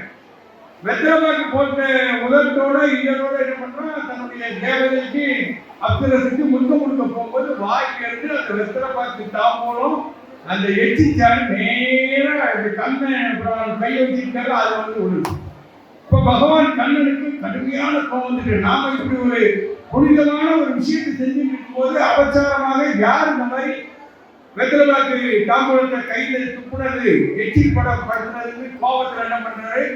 எவன் வாயிலிருந்து இந்த இது வந்து அவருடைய தலை இன்று மாலை 6 மணிக்குள் என் காலடியில் உருள வேண்டும் தாவு. இந்த சாப அதிர்ச்சியாக அந்த கந்தர்வன் காலில் போய் விழுது. பதறினான். ஐயோ, இப்படி ஒரு சாபத்தை கொடுத்துட்டாரு. கீழே பார்த்தா பகவான் கண்ணன் கண்ணெல்லாம் கொடுத்துட்டான். இதனை தப்பிக்க முடியாதுன்னு பயந்து போய் நடுநடுங்கி ஒதுங்கி போயிட்டு இருக்கிற போது என்ன செய்யணும்னு தெரியாம தவிக்கிற போது எதிரில் நாரதமுனி வருவார். நாரதமுனி ஏன் இப்படி பதட்டமா இருக்கிற அப்படின்னு கேட்கிறாரு. நான் சொல்றான், இந்த மாதிரி நான் தவறு பண்ணிட்டேன். வேற இருந்து என் வாயிலிருந்து எச்சில் தாம்பூலம் பகவான் கண்ணனுடைய கையில விழுந்துட்டு அவர் சாபம் கொடுத்தாரு. என்ன சாபம் கொடுத்தாரு? இன்று மாலை 6 மணிக்குள் அவனுடைய தலை என் காலடியில் உருள வருதுன்னு கொடுத்தாரு அப்படின்னு. அப்ப நீ ஒன்று செய். அப்ப கேட்கறேன், இதுல இருந்து நான் அந்த சாப விமோசனம் போன தப்பிக்கணும், ஏதாவது வழி இருந்தா சொல்லுங்க அப்படின்னு உடனே நாரதன் சொல்றாரு, ஒன்று செய். பகவான் கண்ணனுக்கு ரொம்ப நெருங்கின சிநேகிதன் யாருன்னா அர்ஜுனன். அர்ஜுனன் கீழே இருக்கிறான். நீ நேரம் அர்ஜுனன் போய் தஞ்சம் அடைஞ்சிரு, அவன் உன்னை காப்பாற்றிடுவான் அப்படின்னு. நேரா சொன்ன மாதிரி நாரத முனிவர் சொன்ன மாதிரி கந்தர்வன் வா. அங்க போனா அர்ஜுனன் இல்லை, அர்ஜுனனுடைய மனைவி சுபத்ரா இருக்கான். சுபத்ரா யாருன்னா பகவான் கண்ணனுடைய தங்கச்சி. நேரம் போனா வாசல்ல போயிட்டு கேட்கறான், இந்த மாதிரி ஆயிடுமான்னு. எப்படி அர்ஜுனன் மாதிரியே சுபத்ராவை என்ன பண்ற, நீ அடுத்தளவு என்கிட்ட வந்துட்ட, அதனால உன்னை காப்பாற்ற வேண்டியது என்னுடைய பொறுப்பு, நீ கவலைப்படாத, என் வீட்டுக்காரர் வந்துருவாரு, அர்ஜுனன் வந்துருவாரு, வந்தவன சொல்லி உன்னை காப்பாற்றிட்டு அந்த அம்மா வாக்கு வந்துட்டு அர்ஜுனன் வரான். அர்ஜுனன் நடந்த சம்பவத்தை எல்லாம் சொல்றாங்க. கவலைப்படாத, எவனா இருந்தாலும் நான் பாத்துக்கிறேன், உன்னை ஒண்ணு செய்ய முடியாது அப்படிங்கிற மாதிரி அர்ஜுனனும் வாக்கு கொடுத்தாரான். சரியாக ஒரு 5:30 மணிக்கு சங்க எடுத்து ஊதிக்கிட்டு அவருடைய படை வருது. யார்? பகவான் கண்ணனுடைய படை தேடி வருது. இங்கெல்லாம் என்னன்னு தெரியும். தேடி வந்து உள்ள பதறி போய் கந்தரன் ஒடுக்கிட்டு இருக்கா. அர்ஜுனன் முன்னாடி வரான். வந்து எதிர பார்த்தா கண்ணன். நீ என்ன? அவனை கொல்ல வந்திருக்கேன். யார? உள்ள இருக்கிற உன் வீட்டுல ஒடுங்கிருக்கிறானே, தஞ்சமலை அரசனம் கொடுத்து வச்சிருக்கிறிய கந்தர்வன் அவனை. அப்போ கேட்கிறான் அர்ஜுனன், எதுக்கு இந்த மாதிரி எச்சி தம்புடன் பண்ணிட்டான் அப்படின்னு. அப்ப அவனை காப்பாற்ற வேண்டியது என்னுடைய கடமை, அவனை மன்னிச்சு விட்டு அப்படின்னு அர்ஜுனன் நண்பன் கண்ணன் கேட்கிறப்ப, கண்ணன் அதெல்லாம் மன்னிக்க முடியாது, நான் கொடுத்த சாபம் தான் அவன் தலை என் காலடியில் உருண்டே ஆகணும் அப்படின்னு பகவான் கண்ணன் சொல்லும் போது அர்ஜுனன் சொல்றான், அப்போ உன்னை எதிர்த்து நான் போரிட வேண்டியிருக்கும் பரவாயில்லையான்னு அர்ஜுனன் கேட்கிறான். நண்பன்றியா தாராளமா பண்ண அப்படின்னு 2 பேருக்கும் சண்டை போட்டுட்டு 2 பேரும் கண்ணனும் அர்ஜுனனும் இப்ப சண்டை போட்டுட்டு இருக்காங்க. இருக்கிற அஸ்திரத்தை எல்லாம் அர்ஜுனன் பகவான் கண்ணன் 2 பேரும் மாறி மாறி சண்டை போட்டுட்டே இருக்கும்போது ஒரு குறிப்பிட்ட எல்லை வருகிற போது நாரத முனிவர் வந்தார். என்ன இங்க பலத்த ஓசையா இருக்கு, யுத்தம் நடக்கிற ஓசை கேட்டுட்டு இருக்க, என்ன நடக்குது அப்படின்னு கேட்கிற தெரியாத மாதிரி. அப்போ பிரச்சனையை சொல்றாங்க. பகவான் கண்ணன் சொல்றாரு, இப்படிதானே அவன் ஒரு கால், அவன் தலை ஒரு காலடியில உருவணும், இதானே நீ கொடுத்த சாபம், பேசாம ஏறி அர்ஜுனா நீ கொஞ்சம் பொறுமையாரி, கண்ணா நீ கொஞ்சம் பொறுமையாரி, அந்த கண்ணனோட வெளியே கூப்பிடுங்க அப்படின்னாரு. நான் முடியாது வெளியே உள்ள இருந்து வெளியே வந்தான். அப்படி நடிக்கிட்டே வரான். ஐயா சாமி சாமி பகவான் ஒன்றும் இல்லை, நீ கண்ணனுடைய காலடியில சாஸ்தாகமா படு, அப்படி 3 தடவை அவனுடைய காலடியை உருண்டுட்டு வா அப்படின்ட்டார் நாரதர். கந்தனும் புத்திசாலித்தனமா நாரதர் சொன்னது செஞ்சிடணும்னு தகார்ந்து கண்ணனால் காலடியில் விழுந்தாரு. அப்படி 3 தடவை கோவிந்தா கோவிந்தா கோவிந்தா கோவிந்தா கோவிந்தா கோவிந்தான்னு சுத்திட்டு வந்துட்டாரு. இப்போ கண்ணன் என்ன வேடிக்கை நடந்துகிட்டு இருக்கு, நான் தலை உருவம்னு சொல்லிட்டு அவனை சுத்த வச்சுட்டு இருக்கிற அப்படின்னு நாரத முனிவரை கேட்டோம்னா நாரதர் சொல்றாரு, நீ என்ன சாபம் கொடுத்த அப்படின்னு. என்ன சாபம் கொடுத்தேன்? மாலை 6 மணிக்குள் அவனுடைய தலையில் காலடியில் உருள வேண்டும் சாபம் கொடுத்தேன். அதுதான் அவன் செஞ்சிருக்கான். அவன் தலை உடம்பிலிருந்து முண்டமாக அவன் தலை காலடியில உருளணும்னு கேட்கல, அவன் தலை உருளணும். உருண்டுட்டு கோவிந்தா போதான் சொல்லிட்டான். நீ அவனுக்கு அழகும் கொடுத்தா அவனுக்கு கண்ணை வேற வழியே இல்லாம அந்த அங்க பிரதட்சணம் தான் இன்று வரை நம் காலகாலமாக அம்மன் கோயிலையும் பெருமாள் கோயிலையும் முருகன் கோயிலையும் நடந்துகிட்டு இருக்கு. அதை எப்படி செய்யணும்னு பெரியவங்க சொல்லியிருக்காங்கன்னா, நீர் குளிச்சுட்டு ஈர உடையோடு அப்படி சுத்தி வந்தோம்னா, முருகன்னா அரகர கோஷம் போட்டுட்டு, பெருமாள்னா கோவிந்தா கோவிந்தா கோஷம் போட்டுட்டு, நாராயண நாராயண போட்டுட்டு அப்படி வந்தோம்னா, பெரியவர்களே தாய்மார்களே, மகா சாஸ்திரத்தில் சொல்லி இருக்கிறது என்னன்னா, திருமணம் தடை இருந்தால் நிச்சயமாக திருமணம் நடைபெறும், குழந்தை பாக்கியம் வேண்டும் என்றால் அங்க பிரதட்சணம் அப்படி செய்தமையானால் நிச்சயமாக குழந்தை பாக்கியம் கிடைக்கும் என்பது சாஸ்திரத்தில் சொல்லப்பட்டிருக்கிறது. இதுல இதுதான் அங்க பிரதட்சணம் உருவான கதை மகாபாரதத்திலிருந்து. இப்ப இவங்க கதைக்கு வருவோம். கர்ணனா பகவான் கண்ணனா, பகவான் கண்ணன் கேட்கிறான், தர்மன் பீமன் சகாதேவன் அமரன் அர்ஜுனா எல்லாரும் சபையில உட்கார்ந்து இருக்கிறாங்க. அரசவையில எல்லாரும் தூது வந்துட்டு போயிட்டாங்க. இவங்க ஒரு தூது அனுப்புறாங்க, அங்கே துரியோதனன் தூதெல்லாம் வருது. இவங்க கேட்கிறாரு கண்ணன், இப்ப சரியா இப்ப போர் செய்யணுமா இல்ல சமாதானமா போயிடணுமா, ஒரு முடிவு சொல்லுப்பா அப்படின்னு 5 பேர்த்தையும் கேட்க. தர்மன் சொல்றான், என்னதான் இருந்தாலும் அவர் சித்தப்பா பக்க பெரியப்பா பக்க ஒருத்தருக்கு சண்டை போடக்கூடாது, நம்ம கையை வச்சு நம்ம கண்ணை குத்துறோம்னா அது நல்லாவா இருக்கும், சொந்தத்துக்குள்ள அதெல்லாம் வேண்டாம், சண்டையை வேண்டாம், சமாதானம்னு சொல்லிடு அப்படின்னு கண்ணன் சொல்றார் தர்மர். அப்ப பகவான் கண்ணன் கேட்கிறாரு, ஒருவேளை நீ சொன்ன சமாதானத்திற்கு துரியோதனன் உடன்படவில்லை என்றால் என்ன செய்யணும்னு கேட்கிறார். தர்மன் சொல்றான், 5 நாடுகள் அவன் சொன்னபடி தரலைன்னா 5 நாடுகள். ஒருவேளை 5 நாட்டையும் தரலைட்டாங்க மாற்றின்னு சொல்லிட்டாங்க, 5 ஊரை கேளு. தர்மம் எப்படிலாம் இறங்கி வராங்க, பொறுமை கொடுத்தால் பூமி ஆழ்வார் என்கிற பழமொழி இங்கிருந்து தான் உருவாச்சு. 5 ஊரை கேளு, 5 ஊரு தருங்க, 5 பேருக்கு 5 வீடையாக கேளுமா தர்மன். சரிங்க. இதை பார்த்தோம்னா பக்கத்தில் இருந்த பீமனுக்கு கடுமையான கோவம். அண்ணனை தர்மனை மனசுக்குள்ள திட்டிட்டு இருக்கான். அதை பார்க்காரு கண்ணன், பகவான் கண்ணன், பீமா நீ ஏதோ மனசுக்குள்ள நினைக்கிற மாதிரி இருக்கு, என்ன சொல்லு. எனக்கு துரியோதனனுடைய அரக்க குணத்தை விட கண்ணா எனது அண்ணன் தர்மனுடைய இறக்க குணத்தை பார்த்தா எனக்கு பயமா இருக்கு, அப்படி இறக்கப்பட்டு இருக்காங்க அப்படின்னு சத்தம் போடுறாரு. உடனே தர்மர் என்ன பண்றாரு, பீமா நீ அப்படிலாம் நினைக்காத, நீ உள்ள போய் ஒரு நாடி இப்ப வளர்க்க சொல்றோம் இல்லையா, அந்த நாடி நிறைய நெல் இருக்கு, அதை எடுத்துக்குவாங்க. நேரம் பீமன் போற ஒரு நாடி, பெரிய நாடி நிறைய நெல்லை எடுத்துட்டு நிக்கா. உடனே தோல்ல இருந்த அந்த அக்கோசத்தை தர்மன் அப்படி தூர அப்படி இறக்கி போட்டுட்டு முதுகை காட்டுறாரு. முதுகில் இந்த நெல்லை கொட்டு அப்படிங்கிறாரு பீமன். பீமன் அப்படி கொட்டுறான், உள்ள பட்ட பட்ட பட்ட பட்ட பட்டன்னு தர்மனுடைய முதுகுல பட்டவனே நெல்லை பொரிய ஆரம்பிச்சு. பீமன் அதிர்ச்சி அடைகிறான், என்னன்னா இவ்வளவு நெல்லு பொரியுது அண்ணா அப்படின்னா. அவ்வளவு கோபத்தினுடைய உஷ்ணம் என் உடம்புக்குள்ள ஓடிக்கிட்டு இருக்கு, அவ்வளவு கோபத்துல நான் துரியோதனர்கள் தான் இருக்கிறேன், நான் கோபப்படலைன்னு நினைக்காத, இறக்க குணத்தில் இருக்கேன்னு நினைக்காத, என்னதான் இருந்தாலும் அவர்கள் நம்ம உறவினர்கள் சொந்தக்காரர்கள், அவர்களோடு நம்ம முதல்ல போருக்கு போக வேண்டாம்ன்றதுக்காக சொல்றேன்னு சொன்னோம்னா பீமன் பேச வாங்கிடுவான். அர்ஜுனன் கேட்பாங்க, அர்ஜுனன் என்ன காட்டி பெற்ற நான் கர்ணனை கொள்வதற்காகவே வச்சுக்கிறேன், அதனால போடுறான் அப்படின்னா அவரையும் சமாதானப்படுத்துறாரு, நகரம் சமாதானப்படுத்துறாரு. சகாதேவன் போறார். சகாதேவன் போகும்போது இப்ப சரவணகுமார் சொன்ன ஒரு கதை என்ன சொல்றாரு, பாண்டு இறக்குற போது வனவாசத்துல இருக்காங்க, பாண்டு இறக்குற போது 5 பேர் நிற்கிறாங்க. தர்மன், பீமன், அர்ஜுனன், நகரன், சகாதேவன் 5 பேர் இருக்காங்க. கண்ணன் இருக்கான், பகவான் கண்ணன் இருக்கான். அப்ப அவர் என்ன சொல்றாரு, பாண்டு நான் இறந்து போனவொன்னு பரிசுறாங்க இருக்கிறாங்க, என் உடம்பை பிச்சு 5 பேர் சாப்பிட்டு உங்களுக்கு ஆற்றல் பெறும், மன வலிமை கிடைக்கும், உடல் வலிமை கிடைக்கும் அப்படின்னா சொல்றாரு. கண்ணன் பார்க்காரு, நம்ம பூமி பாரத்தை குறைக்க வேண்டும் என்று பூமானிக்கு நம்மகிட்ட வர கேட்டிருக்கார். அதற்காக தான் நம்ம இந்த பிறப்பெடுத்து இங்க வந்துடுறோம். அப்படி வந்த சமயத்துல இவங்க இந்த 5 பேரும் அந்த உடம்பை சாப்பிட்டாங்கன்னா இவங்களுக்கு அந்த ஆற்றல் வந்து விடும், துரியோதனர்களை எதிர்க்கக்கூடிய ஆற்றல். அதனால இவர்களே அந்த தீய விடாம தடுக்கணுன்றதுக்காக என்ன பண்றாரு, 5 பேர் அதெல்லாம் கூடாது, நீங்க 5 பேரும் அதெல்லாம் சாப்பிடக்கூடாது அப்படி வாங்க அப்படிங்கும் போது அப்படி சொல்லிட்டு இருக்கும் போதே பாண்டவனுடைய உயிர் போயிடும். இப்ப 5 பேரும் கண்ணன் என்ன பண்ணுவாரு, தந்திரமாக வாங்க அங்க போய் ஒரு 4 கிலோமீட்டர்ல தூரத்தில் இருக்கிற காட்டுக்குள்ள போய் விறகு எடுத்துட்டு வந்து அவரை ஈடுகாடு பண்ணிடுவோம், அதை இடிவச்சனக்கு பண்ணிடுவோம்னு கூப்பிட்டு போறாரு. பகவான் கண்ணன் தான் என்ன பண்ணுவாரு, அவருக்கு அறியாமலே ஒரு தப்பு பண்ணிடுவாரு. சகாதேவனை இந்த உடம்புக்கு காவல் நின்று, பாண்டவோட உடம்புக்கு காவலா ஏறி, ஏன்னா விலங்குகள் எல்லாம் வந்து திணிட்டு போயிடக்கூடாது அப்படின்னு சகாதேவனை நிற்க வச்சுட்டு இந்த 5 பேர் போறாங்க. யாரு, தர்மன், பீமன், அர்ஜுனன், நகுலன், பகவான் கண்ணன் 5 பேர் காட்டு போயாச்சு. இதுல பெரிய சூட்சமம் பெரியவர்களே, அந்த 5 பேர் விறகு தூக்கிட்டு வராங்க. தர்மன் கரெக்டா தலையில வச்சுட்டு வரான், பீமனும் விறகு தலையில வச்சுட்டு வரான், அர்ஜுனனும் தலையில வச்சுட்டு வரான், நகுலன் தலையில வச்சுட்டு வரான். கண்ணன் கொண்டு வர விறகு 5 அடி முழம் உயரத்துல தலைக்கு மேல பறந்துட்டு வருது. கண்ணன் தூக்கி வரல, ஆனா இப்படி கையை வச்சுட்டு வராது. 5 முழத்துக்கு மேல விறகுகள் வந்துட்டு இருக்கு.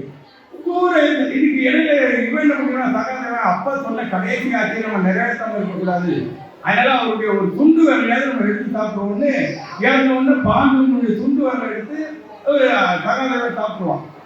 இதை சாப்பிட்டதுனால இப்ப சகாதேவனுக்கு என்ன ஆயிருந்தா திரிகாலத்தையும் உணரக்கூடிய ஞானம் கிடைச்சது. இது யாருக்கும் தெரியாது. 5 பேர் வந்துட்டு இருக்காங்க, 4 பேர் தலையில சுமந்துட்டு வராங்க. பகவான் கண்ணன் தலையில இருக்கிற வரைக்கும் மட்டும் மெதுக்குள்ள வந்துட்டு திருப்பிச்சுவான். சகாதேவன் திருப்பான். பக்கத்துல வந்தோடனே தர்மன் என்ன கணம் அப்படின்னு போடுவார், பீமன் அதே மாதிரி என்ன கணம் அப்படின்னு போடுவார், அர்ஜுனன் போடுவான், நகரன் போடுவான். கண்ணன் இதை பார்த்துட்டு நம்ம தப்பு செஞ்சிடக்கூடாதுன்னு அப்போ என்ன கணம் அப்படின்னு திருப்பி போடுவார்ல, சகாதேவன் திருப்பிடுவான். மற்ற 4 பேர் வந்து கனமா இருக்குன்னு சொல்றது அர்த்தம் இருக்கு, உண்மையிலேயே தூக்கிட்டு வந்தாங்க. ஆனா அவன் தலைக்கு மேல 5 முழத்துக்கு மேல விறகு மிதந்து வரத நான் கண்ணால பார்த்தேன். நீ என்ன கனமா இருக்குன்னு எப்படி சொல்லலாம்னு கேட்டோன்னு பயம் பகவான் கணக்கு உடனே புரிஞ்சுக்கிட்டு சேர்த்து இருந்து சொல்லிட்டு சகாதேவன் மட்டும் தனியா விட்டு போவார். நீ உங்க அப்பா உடம்புல இருந்து எதையாவது எடுத்து சாப்பிட்டியா அப்படின்பாரு. அப்படி பார்த்துட்டு ஆமா ஒரே ஒரு சொல்லி அதான பார்த்தேன், இந்த ரகத்தையும் உனக்கு எனக்கு தவிர வேற யாருக்கு தெரியக்கூடாதுன்னு அங்கேயே சத்தியத்தை வாங்கிடுவாரு. அதனால பின்னாடி இந்த தூது போகிற இடத்துல கேட்கும் போது ஒவ்வொருத்தரையும் கேட்டு வருவாரு. சகாதேவன் போய் கேட்பாரு, நீ என்னப்பா சொல்ற, எல்லாரும் அவங்க ஒவ்வொரு கருத்தை சொல்லிட்டாங்க, உன்னுடைய கருத்து என்ன, போறா சமாதானமானு கேட்கும்போது சகாதேவன் சபையிலேயே ஒரு சத்தமா அவன் சொல்லுவான், இந்த பாரு கண்ணா நீ நினைச்சதுதான் நடக்க போகுது, அதனால வந்து நான் சொல்லி ஒன்று நடக்க போறதில்லை அப்படிங்கும் போது கண்ணன் உஷாராயிடுவாங்க. ஏதோ சூட்சமும் ஏதோ உள்ள வச்சு பேசுறான்ட்டு சரி சரி சகாதேவனை சொல்ல வேண்டிய கருத்தை வந்து உள்ள தனியா அறையில வந்து சொல்லு, தனியா உள்ள அறை கொடுத்துருவோம் பகவான் கண்ணன். அங்க போன உடனே சகாதேவன் இப்ப சொல்லு, இப்ப என்ன சொல்ல, கர்ணனை கொண்டாந்து அர்ஜுனாபுரத்துக்கு மன்னன் ஆக்குது. என்ன நீ கர்ணன் தானே வெற்றிடம் கொடுத்து அர்ஜுனா அடங்கிட்டு இருக்கான், கர்ணனை கொண்டாந்து ஆட்சி மீது உட்கார வச்சிருக்கு. பாஞ்சாலி துரியோதனனுடைய ரத்தத்தை தடவைதான் கூந்தல முடியலன்னு சொல்லிட்டு இருக்கா, தவணை போட்டிருக்கா. நீ என்ன பண்ணு, பாஞ்சாலியை கொண்டு வந்து மொட்டை அடிச்சு விட்டு, அப்ப ஒழுங்கா ரத்தமாயிருவாள்ல. இந்த 2 உடனே கண்ணன் சொல்லுவாப்பா இதெல்லாம் செஞ்சிடலாம், அது வந்து தெரியல. 3வது ஒண்ணு செஞ்சா போர் வராமல் தடுத்துடலாமா சகாதேவன். என்ன தெரியுமா, ஒன்னை கட்டி போட்டுட்டோம்னு இந்த குருஷேத்திர போரே வராது அப்படின்னா நீ சொன்ன முதல்ல கர்ணனை கொண்டு ஆட்சியில் உட்கார வச்சிடலாம், பாஞ்சாலியே முடிய வெட்டி முட்டையை அடிச்சிடலாம், என்ன உன்னால இப்படி கட்ட முடியும் அப்படின்ற போதுதான் பெரியவர்களே, பக்த பெருமக்களே, மகாபாரதத்தில் நமக்கான செய்தி அங்க சொல்லப்படுகிறது. சகாதேவ உன்னை என்னால் தட்டி போட முடியும் எப்படி என்பது நாராயண ஓம் நமோ நாராயண நமன்ற மந்திரத்தை அப்படி ஒரு சொல்ல சகாதேவன் சொல்ல பகவான் கண்ணன் தன்னுடைய திவ்ய ரூபங்களை எல்லாம் விஸ்வரூபமா எடுத்து ஆகாய வரைக்கும் தன்னுடைய ரூபத்தை கொண்டு போற அவரை கட்டி போடணும். அவருடைய மந்திரத்தை ஓம் நாமோ நாராயண நமத்தை சொல்லி அவருடைய திருவடி கமல பாதங்களை தன்னுடைய உள்ளத்துல கொண்டாந்து பக்தி என்கிற அந்த கயிற்றால் கட்டி போடுவார். பக்திங்கிற கயிற்றால் அவருடைய பாதங்களை கட்டி போட்டோன்னு இப்ப கண்ணனாலும் தப்பிக்க முடியல. சகாதேவ என்னை விட்டுன்னு சொன்னோன்னு அப்ப நீ இறங்குவ மாட்ட ஒரு வரம் கேட்பேன் அப்படிங்கிறது. ஒவ்வொரு உருவத்தையாக குறைத்து சாதாரண உருவத்தில் வந்து நின்ன உடனே இந்த அவர் சொன்னார், சரவணன் குமார் அவர்தான் சொன்னார், நீங்க மாயக்கண்ணனை அந்த பக்கம் போனாலும் போயிடுவாங்க, அதனால எங்களை கடைசி வரை இருந்து பாரத போய் காப்பாற்ற வேண்டும் அப்படின்னு அந்த வரத்தை வாங்கிட்டு தான் ஒரு அனைவரு கண்ணன் தூதெல்லாம் போற இடத்துல 2 செய்தி சொல்லி நான் திருப்பிட்டு வரேன். என்னன்னா குந்திய சொல்றாரு, குந்திய போய் நீ வந்து உன்னுடைய மகன் யார் தெரியுமா, மூத்த மகன் அப்படின்னு கேட்க, யாரு நீ நினைச்சிட்டு இருக்கிய துரியோதனன் கூட நண்பனாக வாழ்ந்துகிட்டு இருக்கக்கூடிய அந்த தேசத்தன் அரசன் கர்ணன், அவன் தான் உன்னுடைய மூத்த மகன் அப்படின்னு இந்த அம்மாக்கு இன்ப அதிர்ச்சி. உண்மையாவா நீ ஒன்று செய், உன் பையன் அர்ஜுனனையும் பாண்டவர்களையும் கொல்லணும் துணியாம துணிச்சுக்கிட்டு இருக்கான். அவன்கிட்ட அவ்வளவு பராக்கிரமங்கள்லாம் இருக்கு. அவன் உயிரை கொல்ல முடியாத கவச குண்டலங்கள் அவனோடு உடம்போடு ஒட்டிட்டு இருக்கு. அதை எப்படி நான் வாங்கணும்னு எனக்கு தெரியாது, நான் வாங்கிடுறேன். ஆனால் நீ பெற்றவள் என்கிற முறையில் 2 வாரத்தை போய் அவன்கிட்ட போய் கேளு அப்படிங்க. என்ன அவனே நம்ம பாண்டவர் பக்கத்துல வர சொல்லு கர்ணனை. அப்படி வரமாட்டேன்னு சொன்னான்னா நாகாசுரத்தை அர்ஜுனன் மேல ஒரு நேரத்து மேல எழுத மாட்டேன்னு வரத்தை வாங்கிக்குவாங்கிறார். சரி நம்ம போது ஏற்கனவே பேழி வைத்து அனுப்புகிற போது அந்த குழந்தையோடு சேர்த்து ஒரு தேவையும் வச்சு இந்த அம்மா அனுப்பியிருக்கோம் புத்தி தேவி. அந்த பேழையை யாராவது பெற்றாங்கன்னா எழுதிடுவாங்க. அந்த பேழையை கர்ணன் பத்திரமாக வச்சிருப்பான். ஒவ்வொரு பெண்களாக அந்த பொருட்களுக்கு ஆசைப்பட்டு ராஜபோக வாழ்க்கைக்கு ஆசைப்பட்டு கர்ணனுக்கு தான் அம்மான்னு சொல்லி நிறைய பெண்மணிகள்லாம் வருவாங்க. கர்ணன் ஒண்ணுமே சொல்ல மாட்டான், நீ என்னை பெற்ற தாயினா ஒன்னே ஒன்று செஞ்சா போதும், அந்த பேழையில் இருக்கிற தேவையை உங்க மேல அது போத்தினாலே போதும் அப்படிமா அப்படின்னு சொன்ன உடனே எல்லாரும் செய்வாங்க. அப்படி பல பேர் ஒரு ஏறி போயிடுவாங்க. குந்தி தேவி வந்தோடனே அவன் பதட்டப்பட மாட்டான். நீ ராஜமாதா இல்லையா அந்த அம்மா, பாண்டவர்களுடைய தாயின்னு கர்ணனுக்கு தெரிய இல்லையா, நீங்க ராஜமாதா நீங்களே எனக்கு தேடி வந்திருக்கீங்க போது அந்த அம்மா சொல்லுது, நீ நம்ப என்னுடைய மூத்த மகன், நான் தான் பண்ணேன் பேட்டையை வச்சு அடிச்சு அப்படிங்கும் போது ஆச்சரியம் ஆனந்தம் எல்லாம் இருந்தாலும் பகவான் கர்ணன் என்ன பண்றாருன்னா, தெரியுமா நீங்க தான் என்னை பெற்ற தாயினா ஒன்னே ஒன்று செஞ்சா போதும், நான் நம்புறேன். என்ன இந்த பேட்டையில் இருக்கிற தேவையை உங்க மேல போடுங்க. அதே மாதிரி அந்த அம்மா போடும் ஒண்ணுமே ஆகாதுன்னு ஒண்ணு ஒழிச்சுடுவாங்க. ஆஹா இவதான் நம்மளை பெற்ற தாயின்னு ஒண்ணு. அப்புறம் அந்த கர்ணன் படம் பார்த்தீங்கன்னா சிவாஜி அப்பா அப்பா அந்த மாதிரி கர்ணனை பார்க்கணும் அந்த அளவுக்கு நடிச்சிருப்பாரு. அப்பா என்ன நடிகர் வருது அப்படி கொண்டு காஞ்சி குறித்து பேசிட்டு இருக்கும்போது அந்த அம்மா வந்துருப்பா, நீ வந்து பஞ்சமாட்டவர்கள் பக்கம் வந்துடு அப்படிங்கும்போது ஒத்துக்க மாட்டாங்க. அதெல்லாம் முடியாதுமா. அப்பதான் இவங்க சொன்ன அந்த கதையெல்லாம் வரும். அது அது அழகா சொன்னார். அந்த புறம் நல்ல தெரிஞ்சுங்க, நண்பனுடைய ராஜாவாகவே இருந்தாலும் ராஜாவினுடைய நண்பனாகவே இருந்தாலும் அந்த புறத்தில் வந்து எந்த நண்பனும் வர முடியாது. ஆனால் துரியோதனன் ஒருத்தன் தான் வல்லன் கர்ணனை மட்டும் அந்த புறத்துல போய் வருவதற்கான அனுமதி கொடுத்துருக்கான். அந்த அளவுக்கு அவங்களோட நம்பிக்கை கர்ணன் மேல. அந்த புறத்துல விளையாடிட்டு இருக்கிறாங்க. தார்கிட்ட வாசலை பார்த்த மாதிரி பானுமதி உட்கார்ந்து இருக்கிறார், பானுமதியை பார்த்த மாதிரி கர்ணன் உட்கார்ந்து இருக்கிறான். தோத்து போற மாதிரி அது ஏதோ ஒரு கட்டத்துல எந்திரிக்கும் போது இவன் தோத்து போறோன்ற பயத்துல எந்திரிக்கிறா பானுமதி நினைக்கிட்டு இப்படி கையை நீட்டுறா பார்த்தீங்களா கர்ணன். நேரம் அவருடைய இடுப்புல இருக்கக்கூடிய மணிமேகலை அப்படிங்கிற ஆபரணத்தை பட்ட விரல் பட்டோம்னா அது கீழே விழுந்துருந்து முத்துக்கா திங்கிறது. அழகா சொல்றாரு அந்த துரியோதன வாரா. அவன் என்ன சொல்றான் பாருங்க, மற்ற நண்பனாக இருந்தால் அதை பார்த்த உடனே கண்டிப்பா ஏ கண்ணா என்ன செய்ய பானுமதி என்ன செய்ய என்ற அந்த துடிப்பினுடைய ஓசை முதல்ல வந்திருக்கும் உளவியல் படி. அப்படி வரல. வந்தவன் என்ன சொன்னா, 2 பேருடைய மன பதற்றத்தை குறைக்க வேண்டும் என்பதற்காக கீழே பிந்திய சிதறிய முத்துக்களை எடுத்துவோ கோர்க்கவோன்னு சொல்றான்னா, அந்த அளவிற்கு என் கைகளில் பதட்டமோ நடுக்கமோ இல்லை, ஊசியில் நூலை நுழைக்கக்கூடிய அளவிற்கு நான் மிக மிக மிக மிக நிதானத்தில் இருக்கிறேன் என்பதை உணர்த்துவதற்காக எடுப்போ கோர்க்கவோன்னு சொல்றேன். அப்படிப்பட்ட ஒரு அருமையான மகன். அடுத்த அருமையான இசை நிகழ்ச்சிக்கு நம்பி, என் அன்பு தம்பி, அதனால முடிக்கிறோம் 5 நிமிஷம். அப்படி சொல்லி அப்பேற்பட்ட நண்பனை விட்டுட்டு வர சொல்லியமா என்னால் வர முடியாதுன்னு சொன்ன உடனே இந்த அம்மா சொல்றது, அப்போ ஒன்னொன்று இருக்கிற நாகாத்திரத்தை 1 முறைக்கு மேலே அர்ஜுனன் மேலே ஏறக்கூடாது, அர்ஜுனனை தவிர வேற யாரையும் கொல்ல மாட்டேன்றதெல்லாம் தாமாக வாங்கிக்கூடாது. கடைசியில் இங்கேதான் முக்கியம். இந்த டேனிங் பாயிண்ட் சொல்ற இடம், அந்த இடம் கர்ணன் 2 வாரங்க. அப்பா அம்மா எனக்கு நீ 2 வாரம் தாமா அம்மா. என்னன்னு, நான் தான் உன்னுடைய மூத்த மகன் என்கிற விவரத்தை, அந்த செய்தியை, அந்த ரகசியத்தை எக்காரணம் கொண்டும் இந்த போர் முடிகிற வரை நீ வெளியே சொல்லக்கூடாது. முதல் வாரம். 2வது, நான் போரில் கண்டிப்பாக இறப்பேன். அவனுக்கு தெரிஞ்சு கொடுக்கல. இவ்வளவு விஷயத்தையும் தானமா கொடுத்ததுக்கு பிறகு கௌத குண்டலத்தை கொடுத்தாச்சு, அந்த அம்மா கொடுத்தாச்சு, எல்லாத்தையும் அம்மாட்ட வர கொடுத்தாச்சு, எல்லாத்தையும் கொடுத்த பிறகு அவனுக்கு தெரியும். கர்ணன் சொல்றான், நான் போரில் இறப்பேன் தாயே. அப்படி நான் இறக்கிற பொழுது நீ அங்கே போர்க்களத்தில் உன் மடியில் என்னை கிடத்தி மகனே மகனே மகனே என்று நீ அழ வேண்டும் அப்படின்னு கேட்கிறான். 2 வாரம்.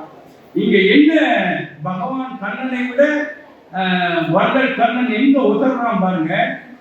தன்னுடைய தாய் குந்திதான் தெரிஞ்சிருக்கணும் இல்ல பஞ்சபாண்டவர்களுக்கு. நம்முடைய மூத்த அண்ணனை நம்ம கொல்லணுமா என்கிற சந்தேகத்தில் போரை சரியாக செய்யாமல் பழியேற்று விடுவார்கள் நம்முடைய அண்ணன் தம்பிகள். அவர்கள் அப்படியாக பழியை அவர்கள் ஏற்கக்கூடாது என்கிற உயர்ந்த மனப்பான்மையில் என்ன பண்றான், விட்டு கொடுக்குறான். நீ எட்டாம் முன்னே நீதான் என்னுடைய அம்மான்னு, நான் தான் உங்க மகன் சொல்லவே கூடாது. ரைட்டு. போர்க்கலாம் இவர் சொன்ன மாதிரி 2-3 இடத்துல விஸ்வரூப காட்சியை பகவான் கண்ணன் காட்டுவார். வாங்க முருகனுக்கு ஐயா வாங்க வாங்க. 2-3 இடம். 1, சகாதேவன் அப்படி கட்டி போடுவேன்னு சொல்லும்போது விஸ்வரூபம் எடுக்கிறது. 2வது, துரியோதனன் சபைக்குள்ள தூதுவனாக வருகிற போது துரியோதனன் என்ன பண்ணுவான்னா, பெரிய பள்ளம் தோட்டி உள்ளுக்குள்ள கண்ணனை விழா வைக்கணுன்றதுக்காக அங்கங்க இலைகளை போட்டு மூடி மறைச்சு வச்சிருப்பான். பகவான் கண்ணன் காலை வச்சு உள்ள போகிற போது திரும்பி விசுவரம் இருப்பார். இவர் நம்ம கொள்வதற்காக பணம் சொல்லி வச்சிருக்காரு தெரிஞ்சுட்டு விசுவரம் இருப்பார். 3வது விஸ்வரூபத்தை காட்சி போர்க்களத்துல குருஷேத்திர போர்ல கர்ணன் அம்புகளால் தொலைக்கப்பட்டு இறக்கும் தருவாய வாரார். இப்ப என்ன கேள்வி தெரியுமா, பகவான் அவர் நினைத்திருந்தால் எப்படினாலும் இவ்வளவு சூழ்ச்சிகள் செய்தவர், இவ்வளவு தூதுவாதிகளை செய்த பகவான் அந்த போரை கர்ணன் இறந்தாலும் ஜெயிக்க வச்சிருக்கலாம். அப்படித்தானே, கர்ணன் இறந்தாலுமே ஜெயிக்க வச்சிருக்கலாம். ஆனால் அவர் என்ன சொல்றார், அர்ஜுனன் சொல்லி வர்றார் தெரியுமா, அர்ஜுனன் சொல்றார், நான் இத்தனை அம்புகளை எய்து கொண்டே இருக்கிறேன், ஒன்று கூட அவன் உயிரை வாங்கவே இல்லையே, எல்லாம் அவனோட போய் மார்பிலை குத்திக்கிட்டு இருக்க ஒன்றும் செய்யலையே அப்படின்னு கண்ணன் சொல்றார். அவன் செய்த தர்மம் அவனை காப்பாற்றிக் கொண்டிருக்கிறது. நீ அம்பெல்லாம் ஏறிக்கிட்டு இருக்கிற, உன்னுடைய அம்புகள் எல்லாம் அவனுடைய தர்ம பலாபலன்களின் காரணமாக மாலைகளாக கண்ணனை விழுந்து கொண்டிருக்கிறான். அதனால உன்னுடைய அப்பால அவனை கொல்ல முடியாது. நல்ல தெரியுங்க, வில்லுக்கு விஜயன்னு பேர் எடுத்தவன் அர்ஜுனன். அவன் சொன்ன மாதிரி அப்படி அப்படி எடுக்க எடுக்க அம்புகள் வந்துகிட்டே இருக்கும். அம்பராசுரியில இருந்து பேர் அந்த மாதிரி பலம் வாய்ந்தது. ஓட்டுறது கண்ணன், பேருக்கு மேல ஆஞ்சநேயர் என்கிற பலம் பொருந்திய கொடி பறந்துட்டு இருக்கு. இத்தனை அசுர பலம் உள்ள அர்ஜுனனாலேயே கண்ணன் என்று சொல்றாரு, உன்னால கர்ணனை கொல்ல முடியாது. ஏனென்றால் அவன் செய்த புண்ணிய பலன்கள் அவனை காப்பாற்றிக் கொண்டே இருக்கும் அப்படின்னு சொன்னதுக்கு பிறகு என்ன சொல்றாரு, நீ பேசாம இங்க தேர்ல உட்கார்ந்து நான் போய் வேற ஒரு வேலையை பார்த்துட்டு வரேன்னு தான் ஒரு வயதான அந்த வேகத்துல வந்துட்டு கடைசி நேரத்துல கேட்கிறாரு, நீ செய்த புண்ணியத்தை எல்லாம் தாரை வார்த்து கொடு அப்படின்னு கேட்கும்போது 2 கையை ஏந்தி பகவானே ஏற்கிறாங்க சொன்னாங்க இல்லையா, பகவானே ஏந்தி கேட்கும்போது தாரை வார்த்து கொடுக்கிறார். கர்ணன் கொடுக்கிறார். கர்ணன் கொடுத்த உடனே விதி கொடுக்கிறார். அழகா எழுதுவார் அந்த பாட்டை. அதுவரைக்கும் கர்ணன் கர்ணன் கர்ணன் சொல்லிட்டு இருந்த பகவான் கண்ணன் என்ன சொல்லுவார் தெரியுமா, கண்ணன் சொல்லுவதாக வில்லி புத்தர் என்ன சொல்லுவார் தெரியுமா? மைத்துனன் உரைத்த வாய்மொழி கேட்டு மனமலர் உகந்து கைத்தள மலரால் மார்புற தழுவி கருணை கண்மலர் கருணை நீராட்டி எத்தனை பிறவி இழுக்கினும் ஈகியும் செல்வமும் ஏறி முடிவில் முக்தியும் பெறுவாய் என்று உரைத்தான் நூலகரில். என்ன உனக்கு என்ன வரணும் கண்ணன் கேட்ட உடனே இவரு என்ன கேட்டுக்கலாம்? இவங்க எல்லாம் கேட்கிற மாதிரி துரியோதனை வெல்ல வேண்டும் கண்ணன் கேட்டுக்கலாம். நண்பன் தானே, செஞ்சோட்டு கண்ணன் தானே உட்கார்ந்து இருக்கிறான் கண்ணன். அதை கேட்கல. எத்தனை பிறகு நான் எடுத்தாலும் இல்லைன்னு என்கிட்ட ஒருத்தர் வந்து யாசகம் கேட்டாங்கன்னா அவங்களுக்கு இல்லைன்னு சொல்லாத இதயத்தை கொடுன்னு கேட்டான். இப்பேற்பட்டவனுடைய வரத்தை வாங்கின பிறகுதான் பகவான் கண்ணன் வாயிலிருந்து வில்லி புத்தரார் சொல்றாரு மைத்துனன்கள். அது வரைக்கும் மச்சான் சொல்லல, வள்ளல் தனனும் மச்சனன் சொல்றாரு. மைத்துனன் உரைத்த வாய்மொழி கேட்டுக்கிறார். எல்லாம் முடிஞ்சது. உனக்கு அர்த்தம் வரணும்னு வேற யாருக்கும் காட்டாத, அவர் சொன்ன மாதிரி யாருக்கும் காட்டாத தரிசனத்தை, விஸ்வரூப தரிசனத்தை உனக்கு காட்டுகிறேன் சொல்லி விஸ்வரூப தரிசனத்தை பகவான் கண்ணன் காட்ட அந்த பேர் பெறுவதற்கான வலிமை பெற்றவன், உள்ளம் பெற்றவன் வள்ளல் கண்ணன் என்கிற காரணத்தினால் மகாபாரத மாண்பிற்கும் வெற்றிக்கும் துணை நின்றது. பகவான் கண்ணனை விட ஒருபடி மேலாக வள்ளல் கண்ணனை வள்ளல் கண்ணனை வள்ளல் கண்ணனை என்று சொல்லி